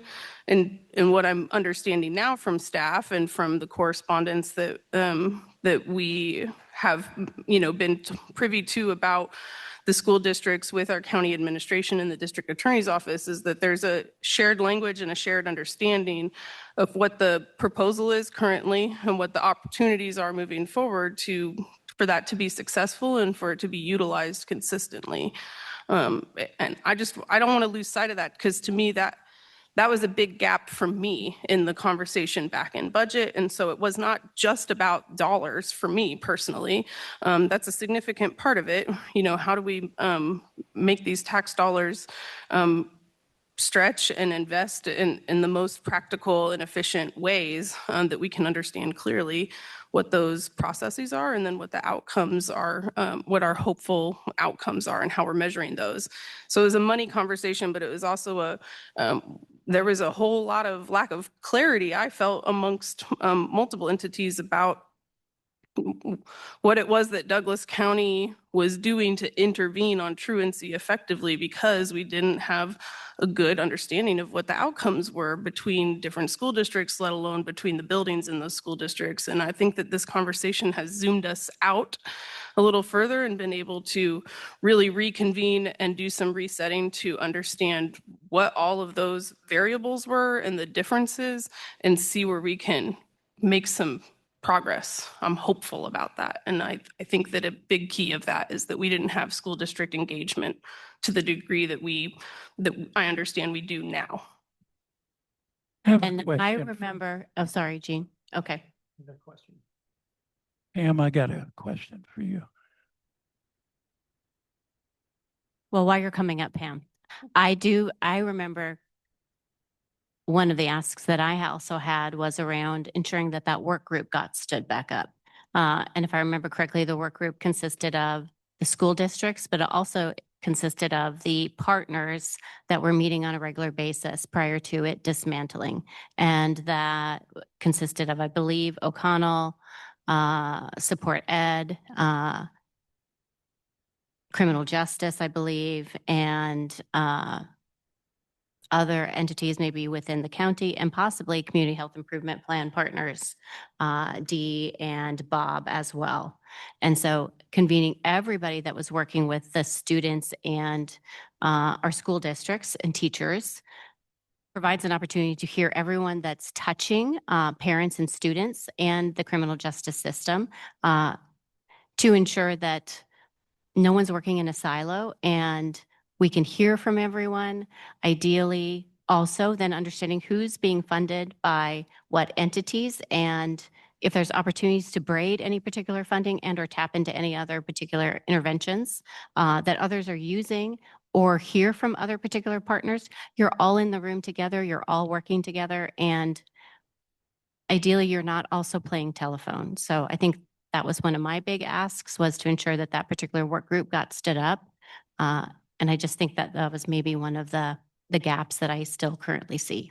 And I guess I would say, Commissioner, the health department was never involved in that work group. That would be a completely different new group.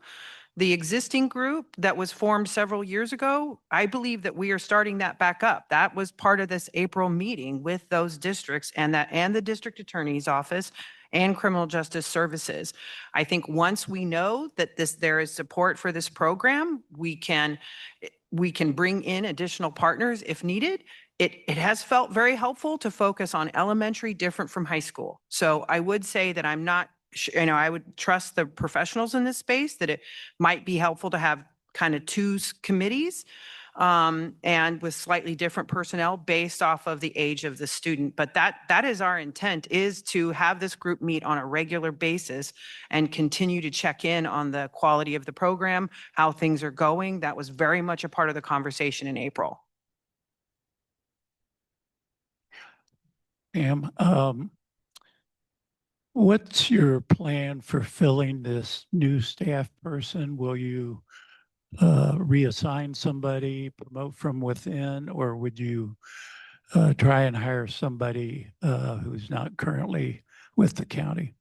Well, I think we'll advertise it like we do any other position, and if there are candidates from within, they can apply. I feel like the timeline is getting really tight where summer school starts here in a week. We won't have a lot of time to get ready before the fall. We want to have everything kind of in place before the end of July because we want to be able to meet with the school districts, talk about the data, have them look at the database, see if there's anything we're not collecting that they want us to collect. So I feel like we're getting into a time crunch. But Historically, from the time you place an ad or release a requisition until you get somebody on board, how long does it take for your department? Well, it kind of varies. It depends if the person already is in a position and needs to give the 2 weeks notice, and we would want to honor that because that's what we would expect from an employee as well. So, we're talking probably 1st of July at the very earliest we'd get somebody in. If it's somebody in-house, it'll be faster, but it just varies. So you don't currently have anybody on staff who might fill the role? Well, we have probably people on staff who will be interested in the role. It's just a matter of who all applies from outside the agency as well. Thanks. I do think that's part of my concern with waiting until budget, is that we will be in a very tough time crunch to be able to get this program stood up in time for fall of 26. I think we have to be cautious. I would encourage us to be cautious a little bit about doing administration's work here and determining when we hire, who we hire, how long. We recently had a request from the DA for some funds towards the end of the year. I personally had, I didn't think that was good to work for a 0.2 FTE staff. But that's the DA's responsibility to do. That's criminal justice's responsibility. That's administration's responsibility to do. I think when we start trying to figure out how we're going to fill positions and we are a policy place. And I want to be careful of starting to get too far in the weeds. I also want to address something that I heard a commissioner say, is that think of what kind of precedent are we setting if when a community partner turns in a budget request and then says, well, staff made me do it, right? From then on, anytime we get a request and we honor what that community partner says, it becomes a bit challenging in that space to say, well, we're denying it. Well, you're only denying, I didn't really want this. Staff asked me for it. And we've also told staff to sort of work with community partners. I think we have to provide a place of trust with staff that they're putting together budget packets that are reflective of what the partner has asked for. If we think that our staff has their thumb on the scale in any way for a certain partner or is encouraging one thing or the other thing, it really makes me unsettled about how we're going to have our budget process going forward.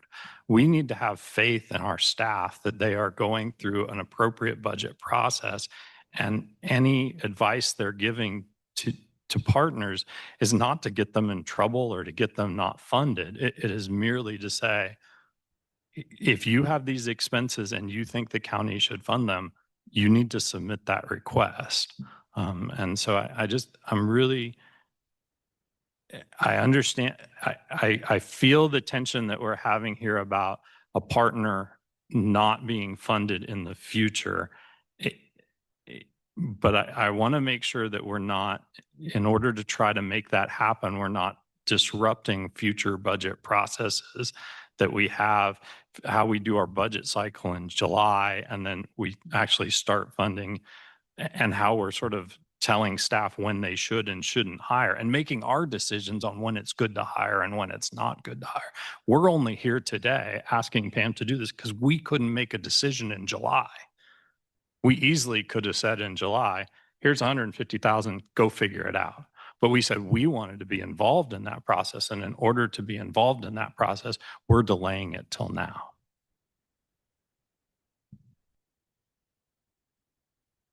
I also I appreciate your comments, Commissioner Kelly, and I think it's important to also put a point on the fact that this commission historically and still currently has given the direction to staff that in terms of our overall budget process, community partners get the same message, which is you can submit whatever requests you want, and your budget proposal should speak for itself.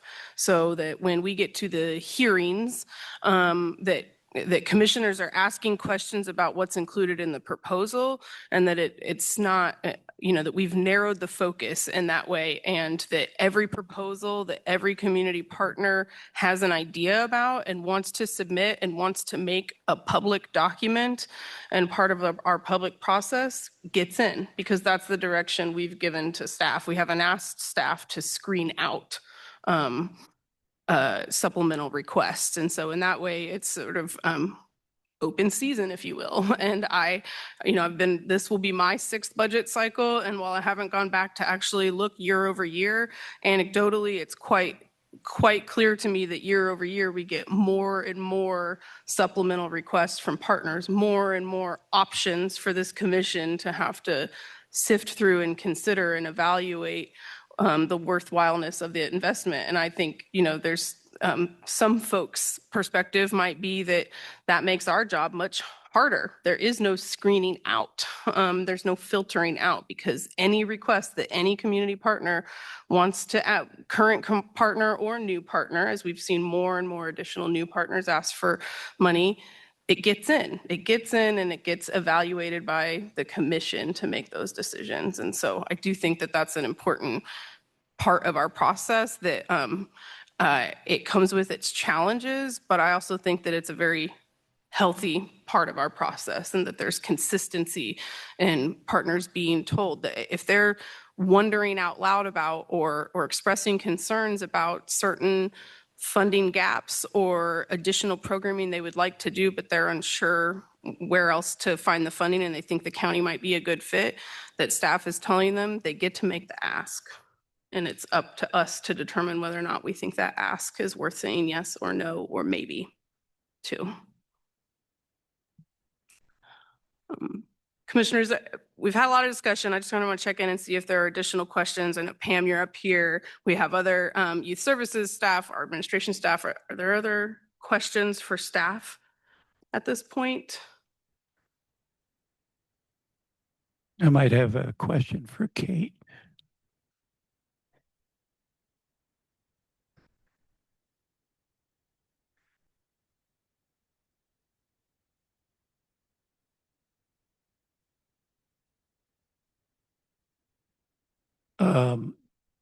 I guess my question is your current workload.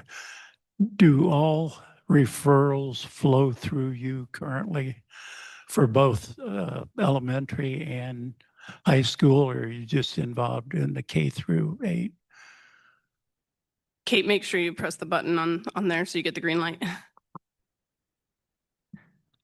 Commissioner, we established a truancy referral process, which entails when a student meets truancy criteria 357, that the public school, whether that be elementary, middle, they refer that to the Douglas County Assistant District Attorney, Miss Britton's trial assistant. It goes to Douglas County Youth Services.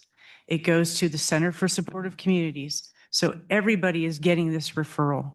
It is my job to hit the ground running, making contact with this family by phone, letter, email, smoke signals, trying to get them to know that we're here. We have an opportunity to support you outside of court.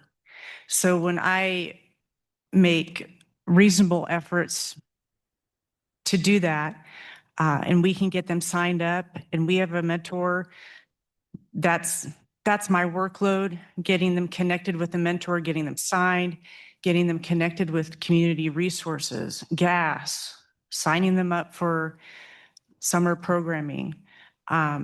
So this year we've received 157 referrals from all Douglas County schools. We've graduated 44, give or take. I haven't really done all the data, but It is a partnership.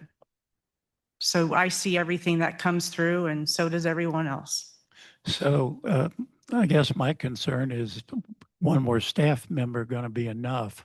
If you go from, say, 157 to 200 because the principals start reporting on a more timely basis, and now you're not only doing the coordination, you're doing the family mentoring, if you will.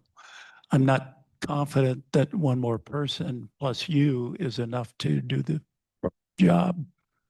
So based on that 157 referrals, we're serving approximately 44 at a time. That's overall the entire school year. So basically right now, Truancy has a caseload of approximately 40 students, 39 possibly to be exact. So you split that up with another truancy officer. It's manageable if the commission decides to do that way. Okay, thanks.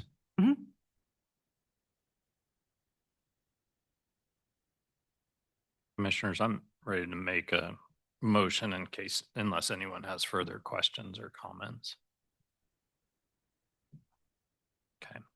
I move to approve the implementation of the Everyday Counts Truancy Program and authorize to release the truancy fund balance of $87,500 for the commission, from the commission budget to the Criminal Justice Services.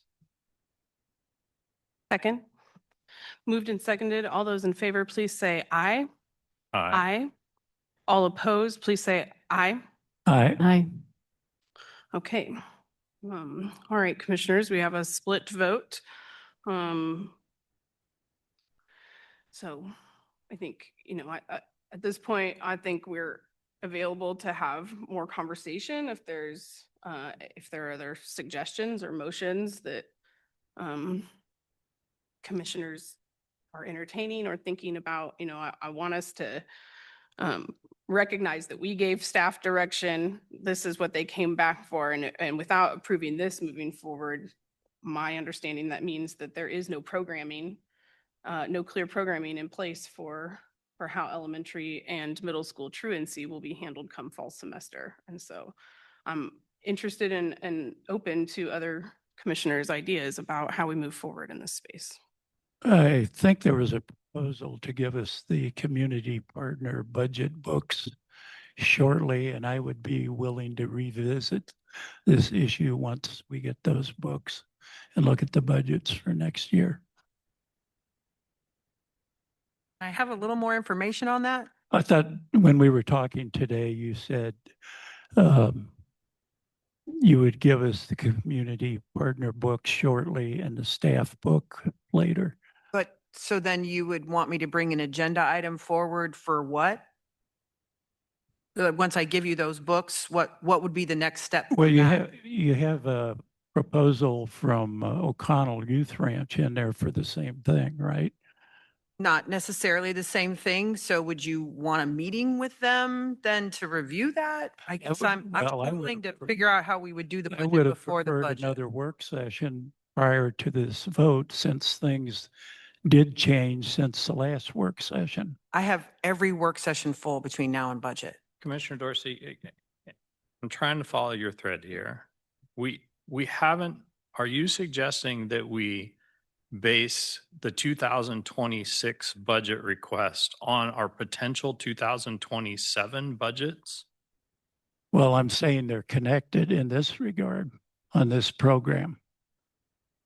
I mean, I'm trying to piece together how this might happen in the future. Is that anytime we anytime we put something into the commissioner's budget that needs more deliberation, a community partner or even a department could say, well, can I submit my next year's budget? And can you not decide on that now until you look at next year's budget? Am I making sense? I see what you're trying to get at here, but I do think we have to make budget decisions with the information that we have available at that time, not potential information later. I'm trying to understand how that's not going to happen. Or not potential information about the future budget cycle. And so I think that making a decision, this decision does live within the vacuum of the 2026 dollars that have already been allocated, and needing to ensure that for the remainder of 2026 that there is programming in place. Now, I understand the connection, and that in a couple months' time, we will be considering all of the other requests that we have come to be aware of, might include some requests related to truancy.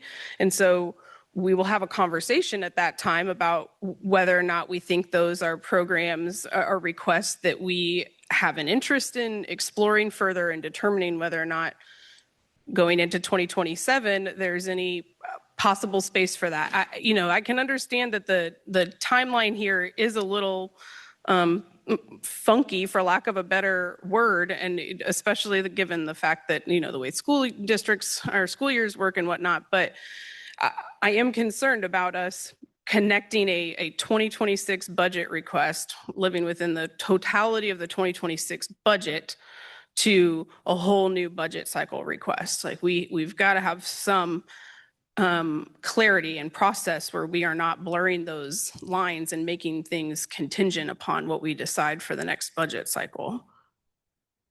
And I guess I feel like I have to say, staff told you in December that we were developing a different model. In January, we had a work session where we showed you a different model. We have spent 6 months working on this, working with community partners, working with districts. And I feel like if the intent was to entertain multiple proposals from multiple community partners, staff wouldn't have, I feel like we wasted a lot of time. That if we had known in January that you wanted us to entertain an RFP for elementary truancy programming amongst county staff and or community partners, I could have had that done by now. And instead, I was given no direction to do anything different than what I told you in January. So, I just feel it's an obligation that you guys understand that we did what you told us to do. No argument there. Okay. Yeah, and I appreciate that commentary, Sarah. And I think, something I wanted to make sure I said, and I was reflecting on during earlier questions and comments from commissioners, is that, I think something for us to reflect on is whether or not asking staff to consider an RFP process for this was, it wasn't something we talked about explicitly. And so I think, it's understandable that we're questioning that now, but I am concerned about questioning that possibility of process and a different policy choice and policy direction that we could have made 6 months ago is something that we should not allow to completely derail a process, and that is something for us to reflect on and consider in the future. If given similar circumstances, do we want to consider that the best policy choice and policy direction is to create an RFP process and evaluate from there? But that is not the direction we gave, and I really dislike and am uncomfortable with the idea of completely derailing this train and leaving no good answer on how things are going to go because of some reflection about whether or not we should have requested an RFP.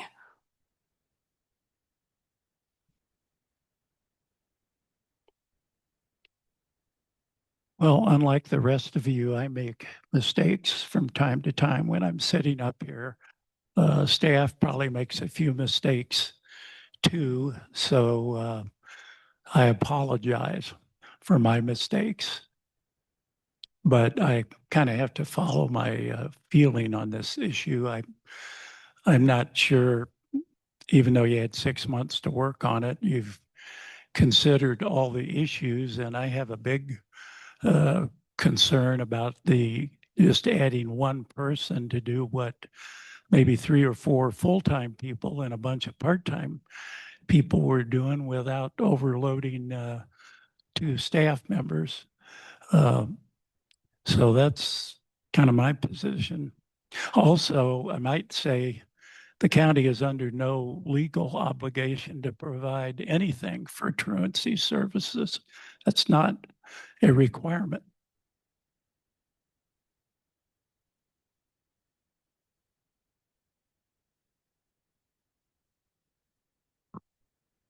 And as I understand it, we currently have a form in place. And so between now and moving into budget, and moving into the fall, we do have the form in place.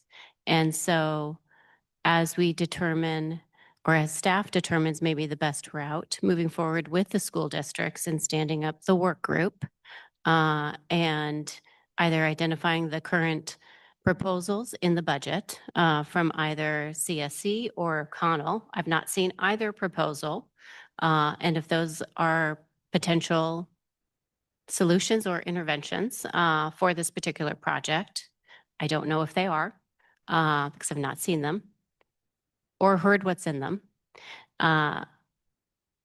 Maybe they could be potential, and the 2026 funds that are left in the budget could be put back into the 2027 budget for a particular line item.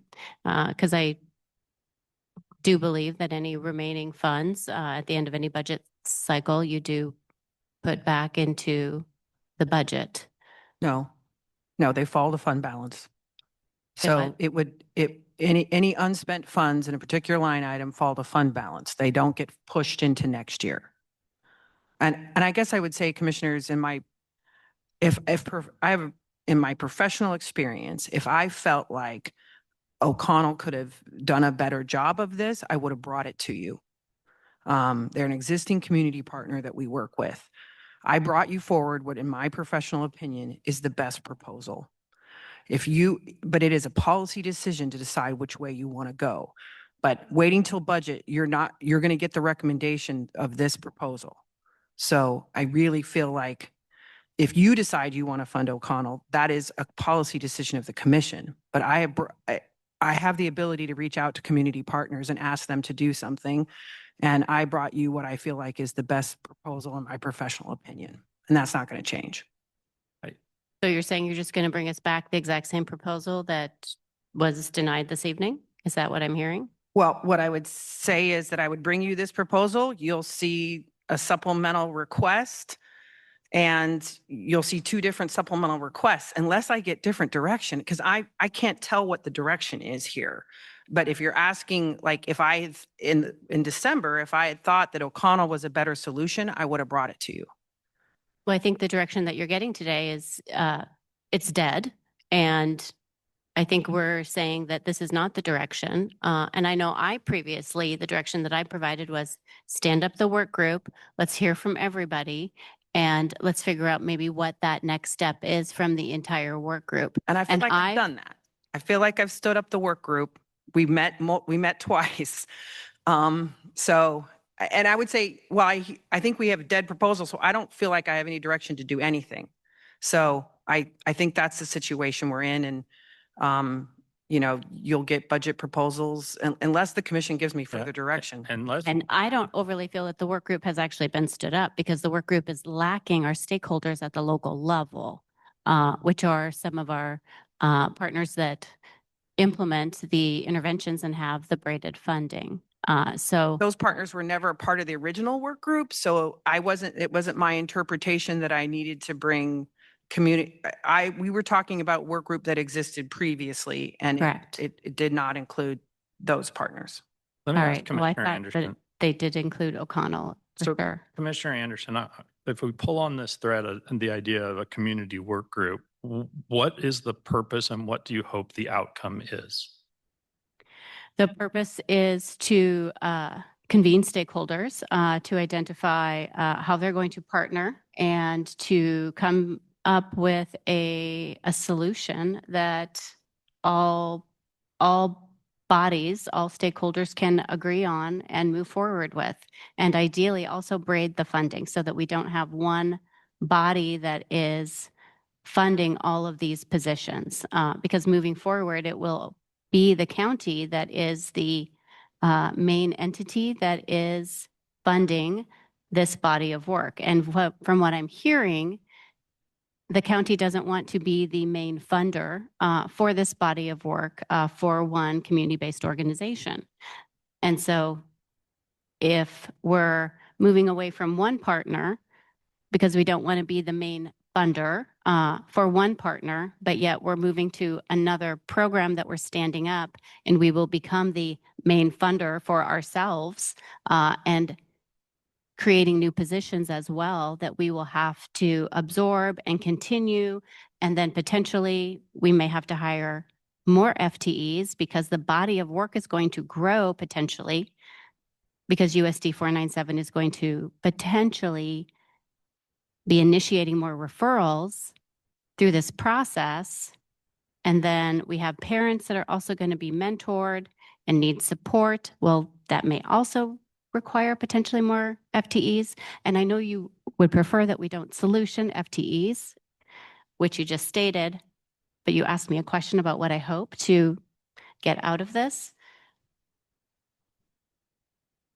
Ideally, we're not adding to our FTEs across the county and then increasing our overall budget and then potentially increasing the burden on our citizens, on our taxpayers. And so I would like us to really lean into our subject matter experts at the local level and their skill level and their capabilities and their braided funding and what they can bring to the table in their interventions, and really look at those upstream interventions, but also lean into USD 497 and all of our other schools and where our sticking points are and where that population is that really needs the support. But then at the same time, the city of Lawrence should also be at the table.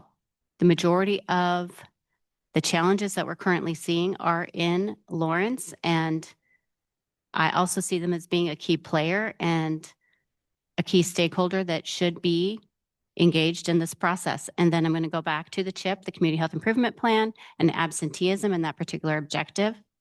When we think about upstream interventions, Bob and Dee should be at the table. We should have a community health improvement plan also as a key partner in this work and be truly connecting all the dots back to the community health improvement plan. So that's just kind of where I see the work and how it should all be connected. I want to say back to you what I heard you say, which was that what I heard you say earlier was you want everyone who touches families and students to be involved in the work group. You want the city of Lawrence, all community partners that work with them, the CHIP, all school districts. You don't want it to increase the budget, and you want us to come up with a solution. And this group will come up with the solution.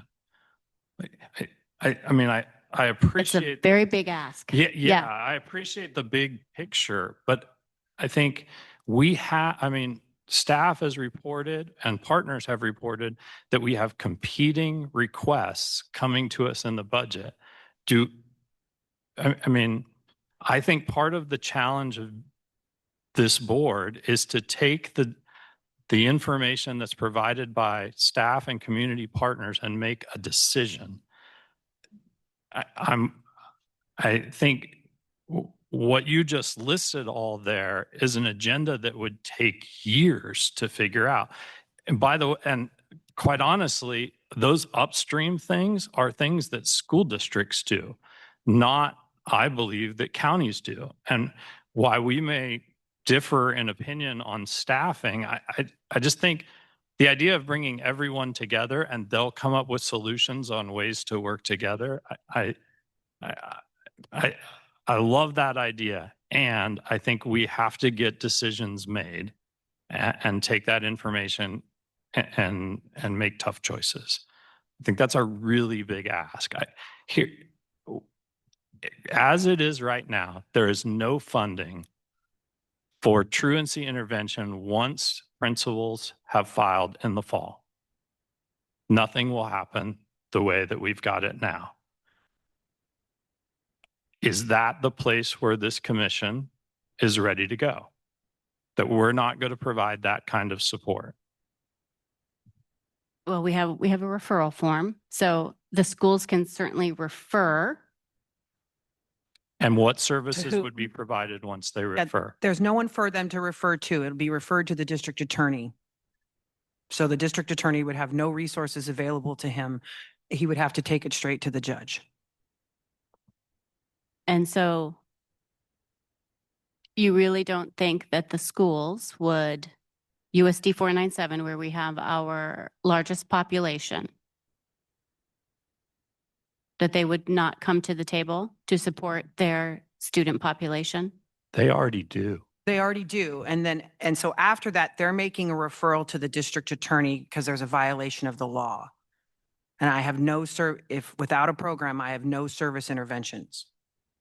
And what I'm saying is that let's get them to the table. Let's get the city of So you want Lawrence to them the to table. fund the program? Yes. That feels very different than the direction I've been given in the past. And I don't think I can make that happen by fall of 26. Yeah, Commissioner Anderson and Commissioner Dorsey, I really think we've got to talk about the timeline squeeze that we're in here and how frankly now, and I'm just going to call it out, this is a circumstance of, we have 4 commissioners present today, so we have an even split vote. And that a lack of direction and action for staff to move forward on creates a huge gap. And to me, that's exactly the opposite direction that this commission has given. Like, to Commissioner Dorsey's point, we don't have any statutory legal obligation to be engaged in this space at all. So we could be having a conversation about how maybe, and maybe that's where you're at, Commissioner Anderson. I'm not entirely sure that I'm hearing that from you. I think you want more partners and more potential resource investment from other entities to be in the mix. And I hear that, and that's valid and a thing that will take time to work on, especially given the fact that we've just now gotten to a space of having genuine engagement from all school districts, which didn't exist before. And so now that that foundation exists, maybe there are opportunities to find out other ways in which these programs can be grown or sustained with more funding than just county dollars. But, a conversation we could be having is that and maybe a matter of circumstances that we're not engaged or invested in this space at all. The $150,000 that we set aside for 2026 won't get spent on truancy services, period, because we've shot down the proposal that staff brought to us that we asked them to do work on and bring to us. We don't have time to evaluate something different or new or other in time for the 2026 school year. So then what? And if we don't have any programming happening now, when we fast forward to July and we're considering all of the totality of budget requests across all community partners and departments and spaces we fund, then we're in a conversation of where no services are happening and the county is currently not invested at all. But do we want to re-up and restart investment based on these proposals in front of us? I'm just struggling to understand why we would do it that way. And that for me, oftentimes, arguably, good governance and good policy decisions look like everybody being a little bit disappointed with the change that's happening and the change in direction, and everybody being a little, maybe disappointed is not the best word, but uncomfortable with what's to come and unsure about how things will change. But there's been a clear recognition and acknowledgement from majority of this commission that something needed to change and that some things were not working as well as they could be. And this is an opportunity to try differently and to try better and see how that goes. I don't know why we would completely throw out all of the work that staff has done and all of the time that this commission has spent having pretty in-depth and in-the-weeds conversations, all things considered, about truancy and the possibilities of it and how the county wants to be invested in it. For us to just say no to this means we don't have an alternative proposal on the table, because that's not the direction we gave staff. I'm refusing to link this this request and this direction that we gave staff for the 2026 budget allocation to the 2027 budget requests that we haven't seen yet, that we don't have in front of us, and that are a part of a large budget process with multiple supplemental requests about all kinds of topics and issues and ideas that people have in this community. And we have to start somewhere. And if we want to stay engaged in the truancy space, we need to have a transition plan for, we've already disrupted by way of the choices we made as a commission to set aside this funding and ask staff to do different work on it and develop something, a different proposal. We've already created a disruption.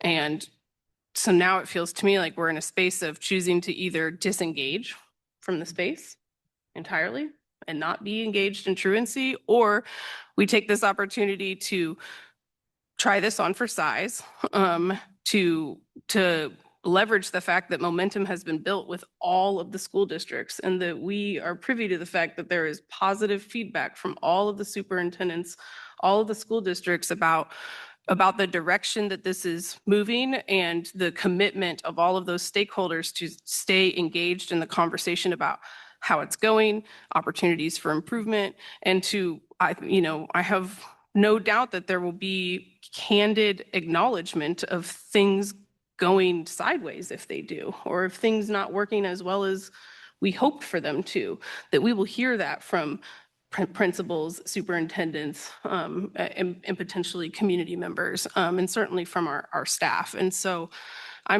I'm just concerned with us being in a place of, we are the decision makers. We gave policy direction, and it's true that we might not have all been in the same place with it, but we reached enough consensus to give staff pretty clear direction.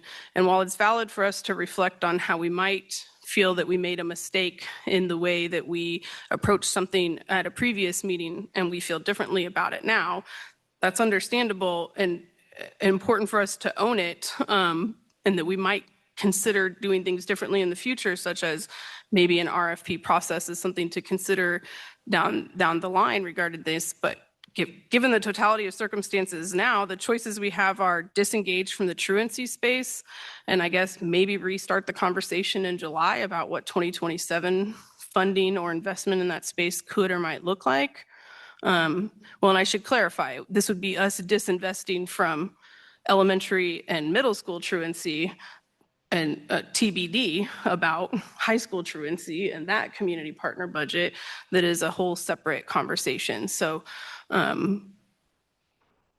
I guess I also, if you're at a, I want to add, this isn't the last conversation we're going to have about elementary and middle school truancy. Like, as we said, we're continuing these dialogues and discussions with the school districts. This is going to, there is space in here for us to continue to build a better program if I have something to start with.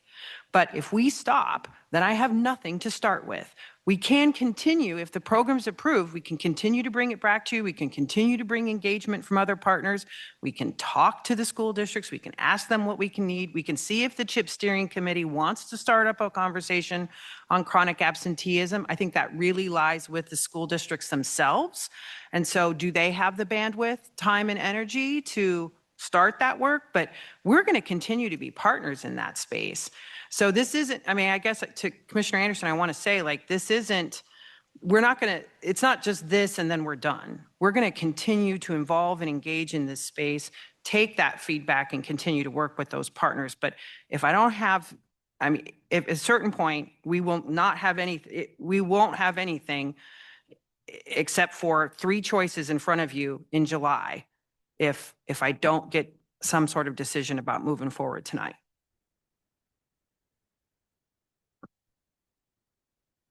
Commissioner Dorsey or Commissioner Anderson, I'm going to assume, just listening to what I've heard you say earlier, that you are supportive of us playing a role in addressing truancy when it gets referred to the DA's office, that engagement. What would it take for you to be okay with the proposal that's here in front of us? Is there something that you could add in a motion that would allow us to continue to do that work through December and then revisit this at the budget in in July about how we move through it and from January forward? What would be the thing that would help you get there? Because I'm not hearing from you. I mean, and maybe I'm wrong. I'm not hearing from you that you don't think we should be engaged in this work. Well, one of my concerns is the workload on the potential 2 people in staff. To me, the easiest solution would be to release 150,000, let CSC continue the work through the fall semester, and then at budget time, have staff continue to work on their program so they're not rushed. They have more time to get ready. And CSC, who may lose employees when we quit funding them, has more time to adjust to. So you're saying you want to fund an organization that doesn't have a funding proposal in front of us for the type of work we're talking about? I believe they have a 2026 funding proposal. Oh. I'm saying that would make a change in the middle of the school year.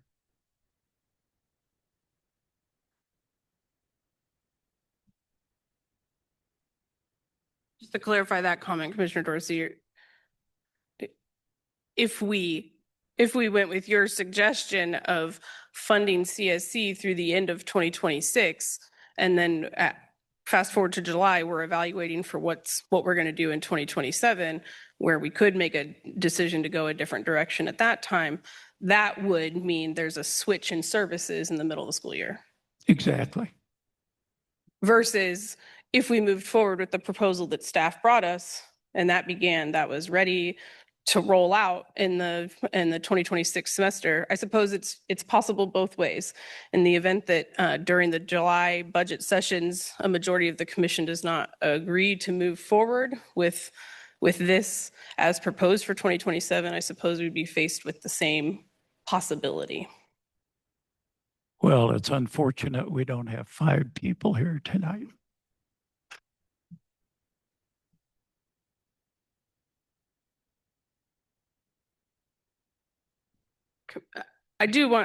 Commissioner Kelly, I appreciate the question you asked, and I want to, especially given my commentary, clarify with both Commissioner Dorsey and Commissioner Anderson that you do see value in the county being engaged in the truancy space and desire for us to maintain investment and engagement. Yes. Yes, for you. Seeing a head nod from Commissioner Dorsey for the record, So a positive one. I want to go back to my question to Commissioner Dorsey. The budget request we had in July was not for 150,000 or even for the balance. In order to maintain that service, they had to have an additional amount of money. Are you saying you want to fund more than 150? No, that additional amount of money they wanted was because they were in fear of losing their AMACOR funding. That was one. There was another one that was an increase in wages, and another one of something that was vital to their program, to maintain their program. There were three.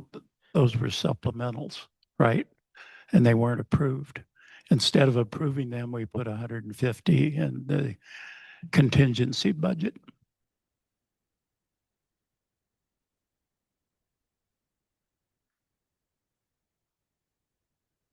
So I want to make sure I understand where you're going here. Your recommendation is for staff.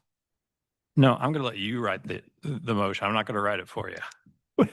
Well, what I'm saying is that I could support CSC receiving the contingency funds to continue operating the program through December or through the first semester of the year. And that gives them time to unwind their situation, and it gives staff more time to finalize some of the proposals and procedures that they're going to implement under a new system. And it also gives us 4 or 5 months to see if, when the school systems all get on board, how big the truant population is going to be once everybody reports. And maybe one more person on the county staff is not going to be enough. So are you suggesting that this is a 6-month extension to then to approve the program subject to modifications? Or am I just coming back to you in 6 months with just another idea? I mean, is this a transition or is it just? That's the way I would look at it. And, So you and would be it then gives, approving that well, staff it gives, would it proceed. gives staff time to figure out if one more person is enough. So, but I guess what I want to know is if you're not supportive of moving forward with a staff plan, I mean, how much more time do I spend investigating it? I mean, so if it's a 6-month extension so that I can make sure my emotion's right, but I don't want to do all that work if you're not going to be supportive of a staff plan ever. Well, we're guessing at the volume currently because we haven't had good cooperation with the schools. And I think it'll take longer than that because I'll need the school year to start. So, Well, but if everybody's reporting promptly, the DA is not going to get April referrals when they went through it in the middle of October. Commissioner- go ahead. I mean, Commissioner Dorsey, I continue to hear assumptions being made to support positions. The position is we're going to have way more people. Staff who have worked in this space for a long time are telling us they don't think what you think is going to happen, right? They stood right there and said, we don't think we're going to have a large number. We've had superintendents from every district sit here and support this plan. We have the DA's office who has supported this plan, but somehow you have some information that none of us have that you know that that's not going to work. I'm just struggling with that. Help me understand how your bit of your intuition that we're going to have a lot supersedes what staff has told us, what superintendents have told us, and what the DA has told us. Well, I may be wrong and they may be wrong.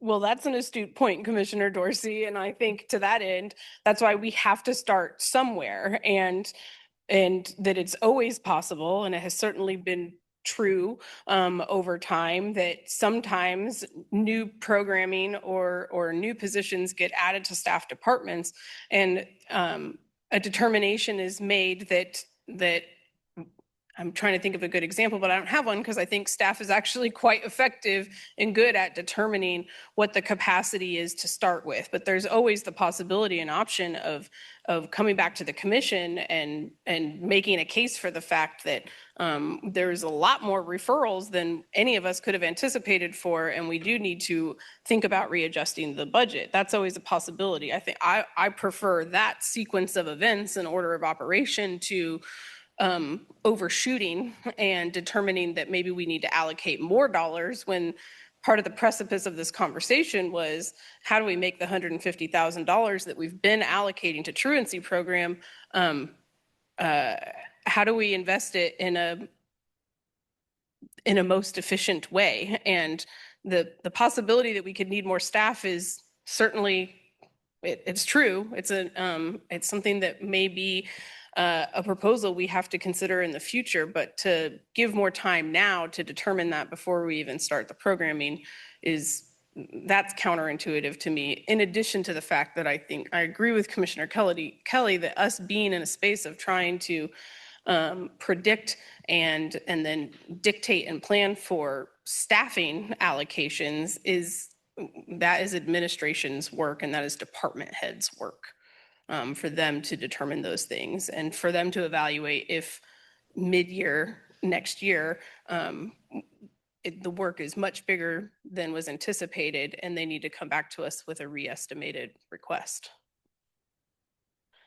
I think what I'm struggling with, Commissioner Dorsey, is that you seem generally supportive of the idea that this staff program is worth trying on for size, and that your concerns lie in whether or not it's as fully fleshed out or fully imagined as you maybe think that it should be. I would argue that you can't predict for every factor out the gate, and that we have to give them space to start somewhere and then adjust accordingly along the way.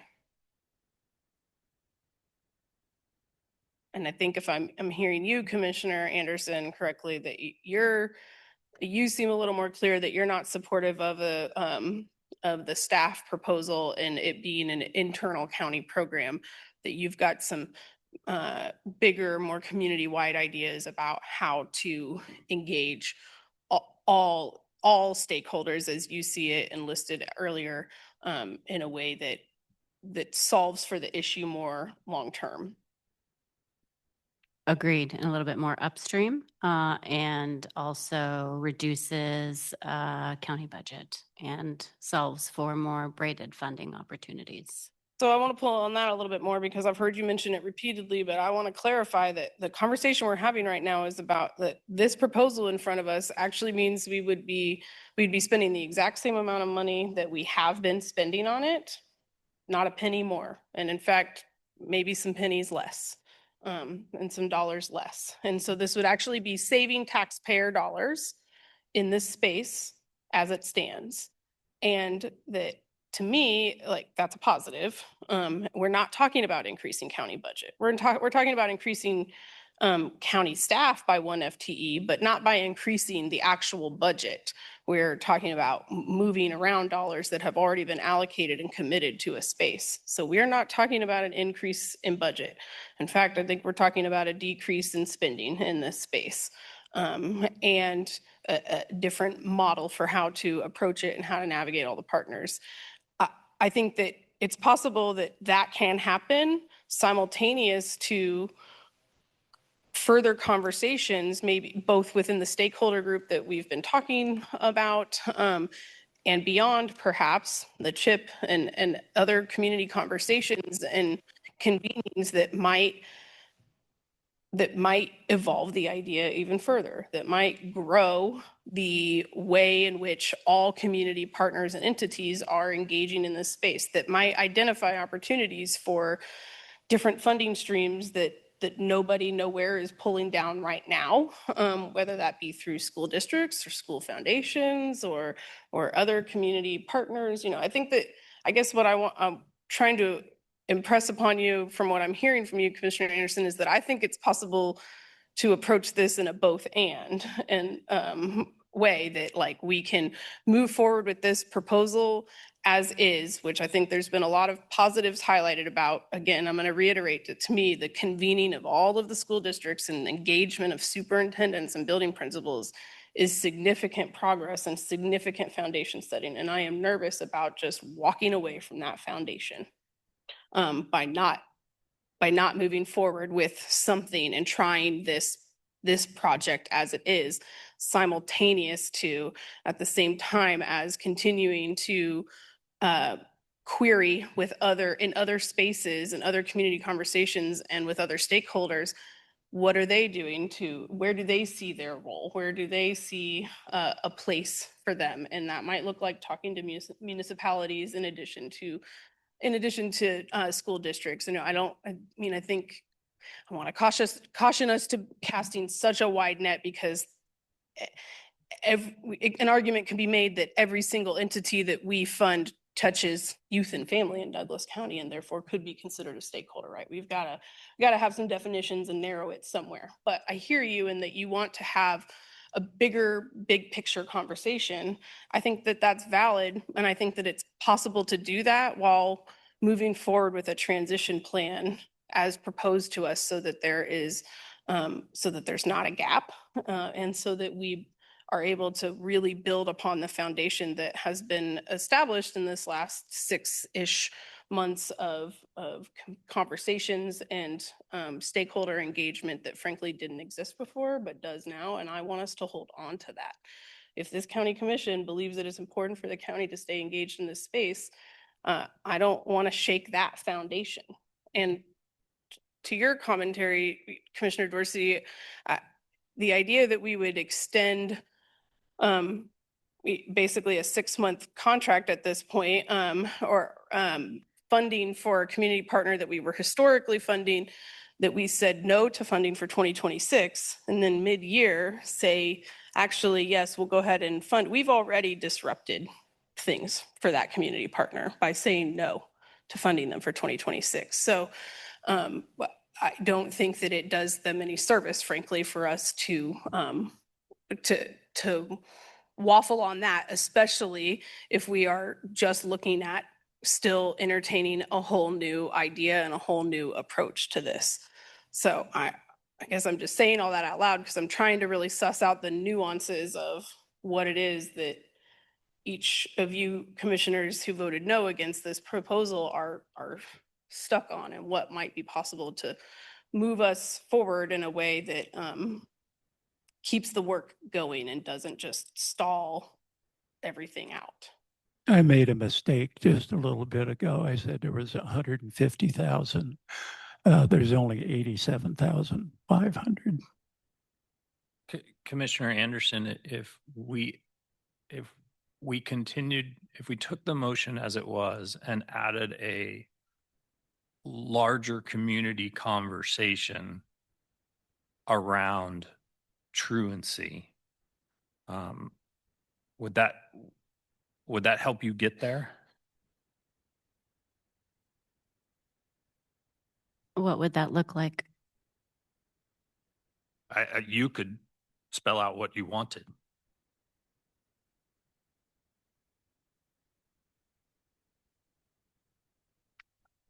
Well, at this time, I don't think a larger community conversation isn't going to fund truancy at this moment. So it's not going to solve what we're seeking to solve at this moment. It's I'm going to call it an add-on that ideally will get us to where we need to be in, I'm going to say 27. But right now, I don't believe that it solves what we need it to solve at this moment for this particular motion. Would you be willing to add it on to this motion to get us where we need to be for 27? Well, it'd have to be a new motion. This motion has already failed. I'm not sure it has a place in this particular motion because this particular motion is specific to standing up everyday counts. So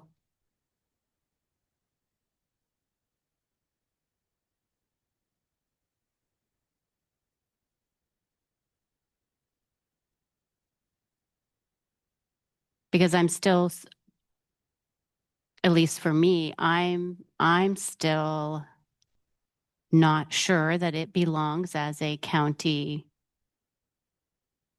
program, at least for me. And a community conversation or a larger stakeholder conversation may suss that out a little bit more. But within this motion, we're still creating a county program, Everyday Counts, and allocating a budget through the remainder of this year, and then the potential for a program that will continue to be funded. And it's not one-time funding. And so I think that's where my mind is going, is that we're opening the door for continual funding and not just a one-time funding ask. So you're not interested in funding any kind of truancy service? You don't think the county should be doing this work? That's what I heard you say. I think the county should be a partner and not the program operator.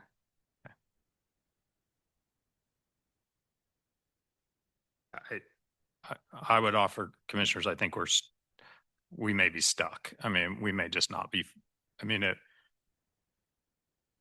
if we don't have 3 votes for the proposal, I'm not hearing another motion that may, I tried to hear from both commissioners on a motion that would get us some sort of service. It does sound like Commissioner Anderson, you're saying you don't think we would partner, but we wouldn't really be funding that. And I don't know that I've heard from you that you've talked to you think the city should fund it, you think school districts should do it, you think other people, but you don't have anybody else to do it. So, at this point, it feels like from your position, it's dead. You don't want to fund this. And I think I take a lot of pride in Douglas County about caring for our young people and recognize that, how students and their families get involved with the criminal justice system, I think, and that's what happens here, is that the minute that principal files, I've signed that paperwork, right? We are now engaging in a criminal justice system process. Part of the reason I care about this program so much is I think it actually reduces our jail population. I think it starts to say to people, how do you navigate a criminal justice system when it comes online? To me, that's why we're engaged in this work. That's why it's important to us, because I think it reduces our jail population, because I think it gives alternatives to future incarceration. If the commission doesn't feel like that's our work to do, I just disagree with that. I think it's really our work to do. I understand that we think maybe a partner didn't get included and they should have gotten included, and it was something we talked about in budget. Totally didn't agree with that. And now the partner has said that they didn't need the money, that they did need. I hear all that. But at the moment we were making that decision, we put that $150,000 aside and said to our criminal justice department, see if you can figure out a way to do this work. And if you can't, come to us and tell us you can't. To say that we're not going to first honor their work, honor the work of the superintendents that came to the table, honor the work of the DA's office is really disappointing to me, because I think we asked them to do that. And if we're going to continually to ask them to work on these things, we have to honor the recommendations that they made, even if sometimes that disappoints people. I'm not hearing a way out of this. If you all have a way out of it, but at some point, I think we've just exhausted options. And I think I see this program a little bit opposite than how you see it. My biggest worry is that we're creating a pipeline to the criminal justice system, and that we are not being upstream enough. We're being too downstream, and that we're not partnering with our community-based organizations, and we're not using enough best practice. And my biggest worry is that we're creating gaps in the system, and we're opening the door for our kiddos to have that pipeline to the criminal justice system. And then we're also potentially creating an opportunity for parents to be placed in a very awkward position where they're potentially also pitted against their children. Commissioner Anderson, the law is the law. I know the law is the law. Yeah, and absolutely, but parents are parents, and parents are they are there to guide their children, and they need support, and we should never pit a parent against their child. Totally agree. And as an educator for 31 years, I can tell you there are tons of strategies that happen before it ever gets filed with the DA's office. Ever. And I don't want to say that we are the only intervention in a child's challenge to intervene. We come for a very small number of kids. In USD 497 alone, there are 10,000 students. 10,000. We're talking about 45 in this program. So this is a very small sliver. Many of those kids get great interventions from day one. That could be great curriculum. That's great instructors. That's social workers, that's RAP work. There's so many things happen upstream already. What we are talking about here is a very specific program for a very small population of parents and students that says, hey, for some of you, this might be your first interaction with the criminal justice system. How do we soften that and help you to get in compliance so you never get in front of a judge? Because that's really what we don't want. We really want opportunities to say, how can I resolve this issue before we pit families and students against each other? I think it is important to make a point about the fact that this is, I heard you say you're worried about creating more gaps. To me, a denial of this proposal is creating a massive gap, and that responsibility will lie squarely with us. The four of us here tonight taking a vote, and if we don't move forward on this, we're creating a massive gap. So I just want to name that, and there's no one else to point the finger at besides us for failing to move forward with decisive action after all of the direction. But that this programming that we've acknowledged is not required of us, but that we have made decisions to historically invest in and be a part of and be an engaged partner in, it's a stopgap. It's to Commissioner Kelly's points, the few students and families who get this far downstream after all of the other interventions and opportunities. And I also want to say that I think the increased engagement from the school districts can and very potentially might mean that there are fewer referrals because there is more significant engagement on the front end upstream side of interventions, so that those referrals that are getting all the way down here are fewer and further between, happening in a timely manner, and that then this is an opportunity it's the last opportunity before before action of the court and any sort of more significant consequences from a judge's order. It's the last opportunity for intervention, and it's a stopgap in that way. Without it, we are, to me, missing a big piece of the puzzle in knowing, having an understanding of everything that was tried at the school district level or other community supports that might be engaged with those districts and those students.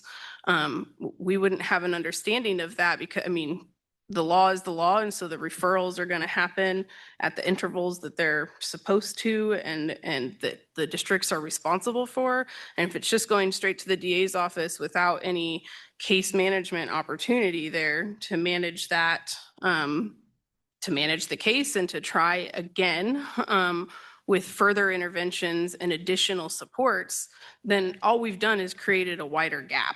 We're not filling any gaps. So I want to acknowledge that I think there are probably plenty of, or at least some gaps still to identify in the larger ecosystem of the community and ways in which students and their families are engaged by their schools and community services and whatnot. But us eliminating this program and walking away from this space is creating a massive gap. And I have concern about that. And it's deeply disappointing to me that that's where we're at right now, is walking away from something that the county has been invested in and has in recent months spent a significant amount of time thinking about how to sort of reorganize that investment and make it more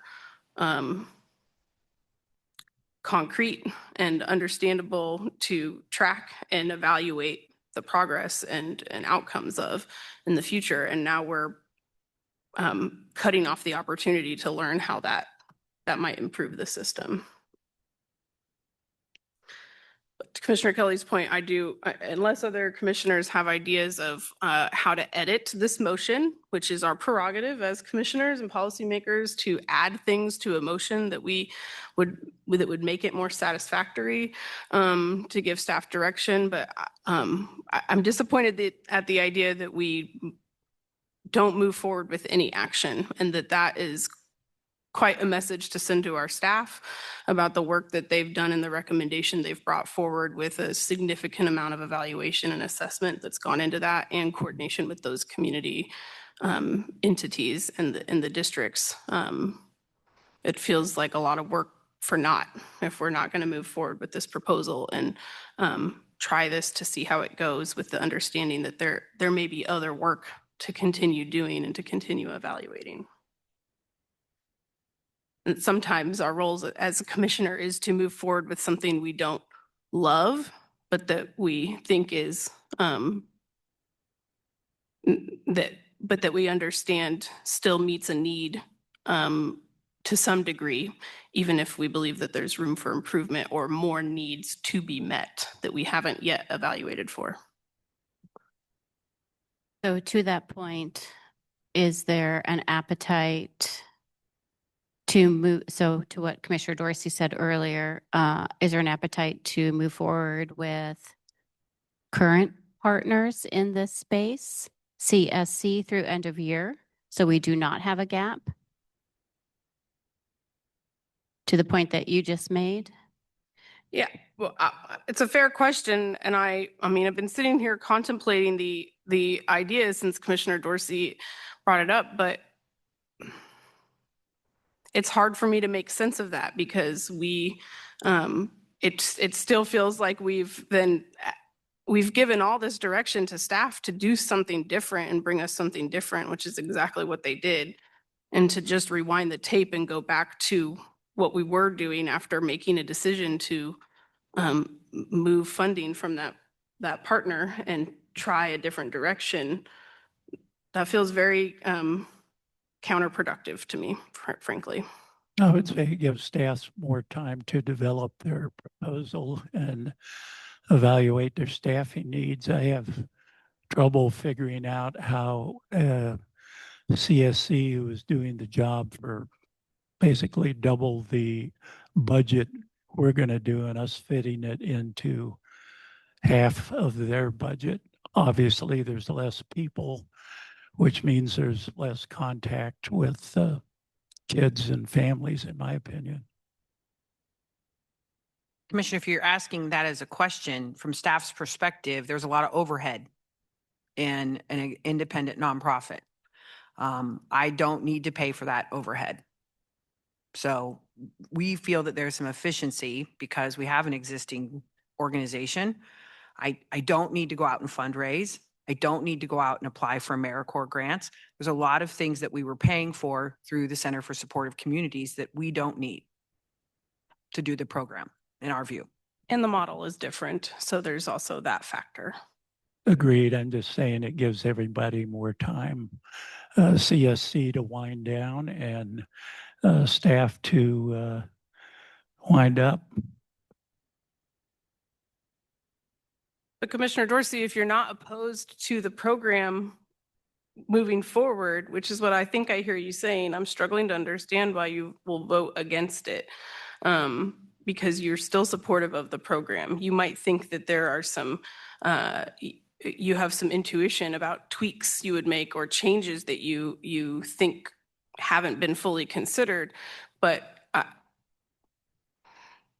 that's an opinion that you can state with, and you have stated. I'm struggling to understand why you won't support a program moving forward when your words are telling me that you support the idea of staff winding up and the programming. Commissioner Dorsey, if we added a report from staff in 3 months, I mean, that school doesn't start till August, right? And so maybe in October on where their staffing levels are and how the number of referrals they're getting on the more robust system that we're seeing here, if they could come back to us with that, and we added that to the proposal, would that get you closer to it, or is there something else that you're conflicted over?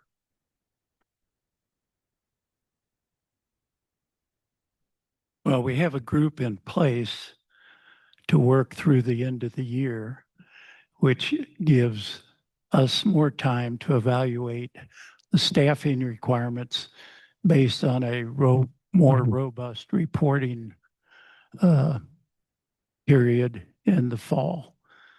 I'm thinking that if the individual schools get on board, you're going to see more referrals in the fall. And I think the DA would say now he's getting more towards the end of the year that he probably should have gotten in the fall. So I just hear a lot of ifs, and that's what concerns me about your proposal.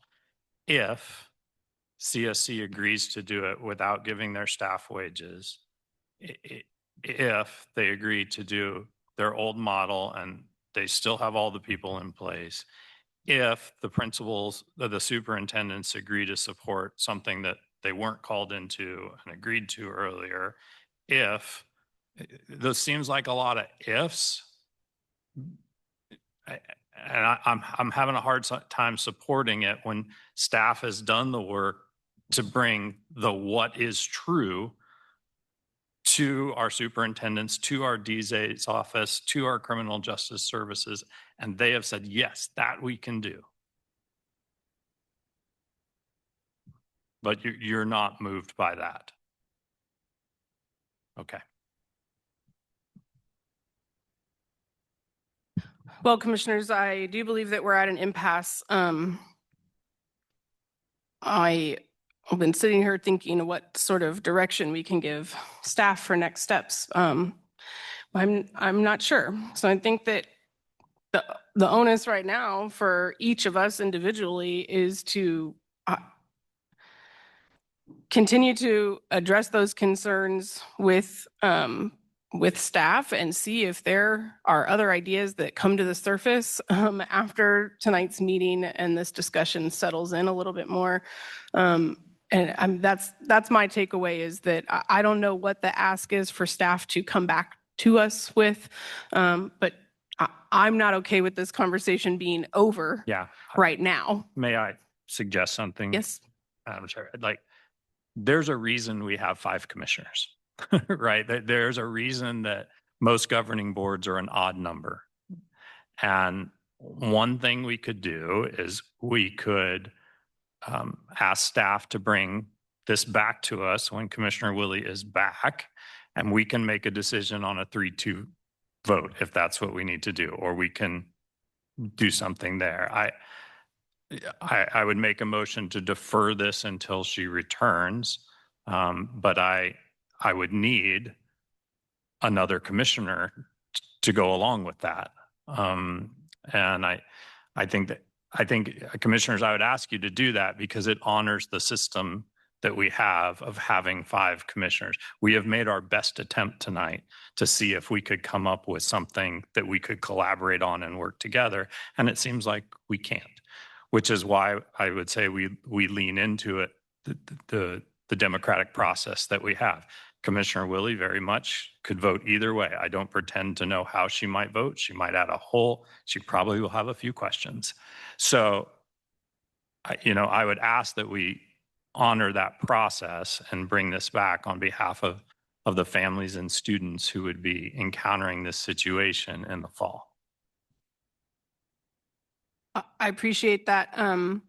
You making a point of that, Commissioner Kelly, and I think that this clearly is a critical enough conversation and robust one that we need the other 20% of our governing board to weigh in on and to hear those perspectives and questions to determine how we move forward. Other commissioners have thoughts? I was going to say, otherwise I could try a motion if we wanted to go that route. That's your prerogative. I was trying to craft one. I think that's certainly your prerogative, Commissioner Anderson. I think that that's part of the privilege that we each have as elected officials when we're up here, is to throw out a different motion and see if you get the votes. And if not, we'll revisit the next step. Okay. Well, it's in, okay, I'll throw it out there. Approve continuation of CSC programming and authorize the truancy fund balance of $87,500 from the commission budget to CSC for 2026, and ask staff to continue to engage the work group through the 2027 budget cycle. I'll second that. Okay, we have a motion and a second. All those in favor, please say aye. Aye. Aye. All opposed, please, same sign. Aye. Aye. Right. Thank you, Commissioner Anderson, for offering something else up. I think that I do think that it's a good idea for us to, at this point, ask staff to bring back the same item to us for a continued conversation with the full commission and see what other questions or comments Commissioner Willie might infuse into the conversation. I wouldn't mind having a work session on the, well, you said they were all full though, didn't you? Okay. I mean, we've spent more time here than we would in a work session, so I think it's fine to have it here. I move that we defer the implementation of Everyday Counts Truancy Program and authorization of truancy fund balance of 87,500 from the commission budget to criminal justice service and revisit it when Commissioner Willie is back in attendance to give us a 5-person board. I second that motion. Moved and seconded. All those in favor, please say aye. Aye. Aye. Okay, that one passes unanimously. Thank you, commissioners, and thank you, staff, and community partners and public for your engagement. We will continue the conversation after a number of weeks. And with that, we are at the end of our regular agenda items and move on to appointments. I do not have notes that we have any appointments ready, so I think we can breeze right on past that and move into Commissioner and Administrator Miscellaneous, and we'll start with Sarah's memo.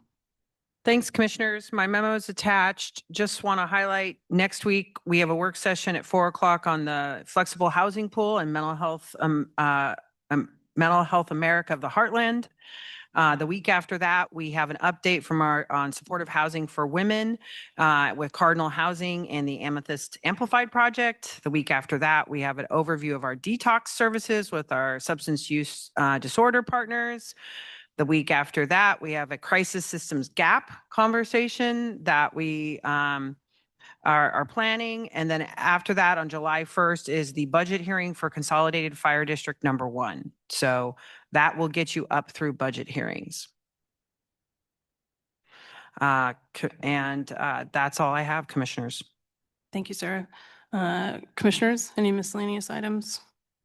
I know one thing we wanted to talk about was perhaps adjusting the September date of that we're off. Thank you for that reminder, Sarah, which, I guess we'll see how it lands with the 4 of us.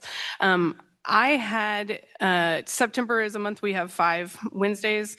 I had it on my calendar that we would be taking the 2nd off, but I think maybe I was wrong about that and the other commissioners might have that we were going to take the 9th off. So I just wanted to check in and see. I have a preference for the 2nd and I have planned travel around that, but I can also just miss a meeting if everybody else had the 9th on their calendar and wants to keep it that way. I'm flexible. Okay, thank you. I'm flexible too. Okay.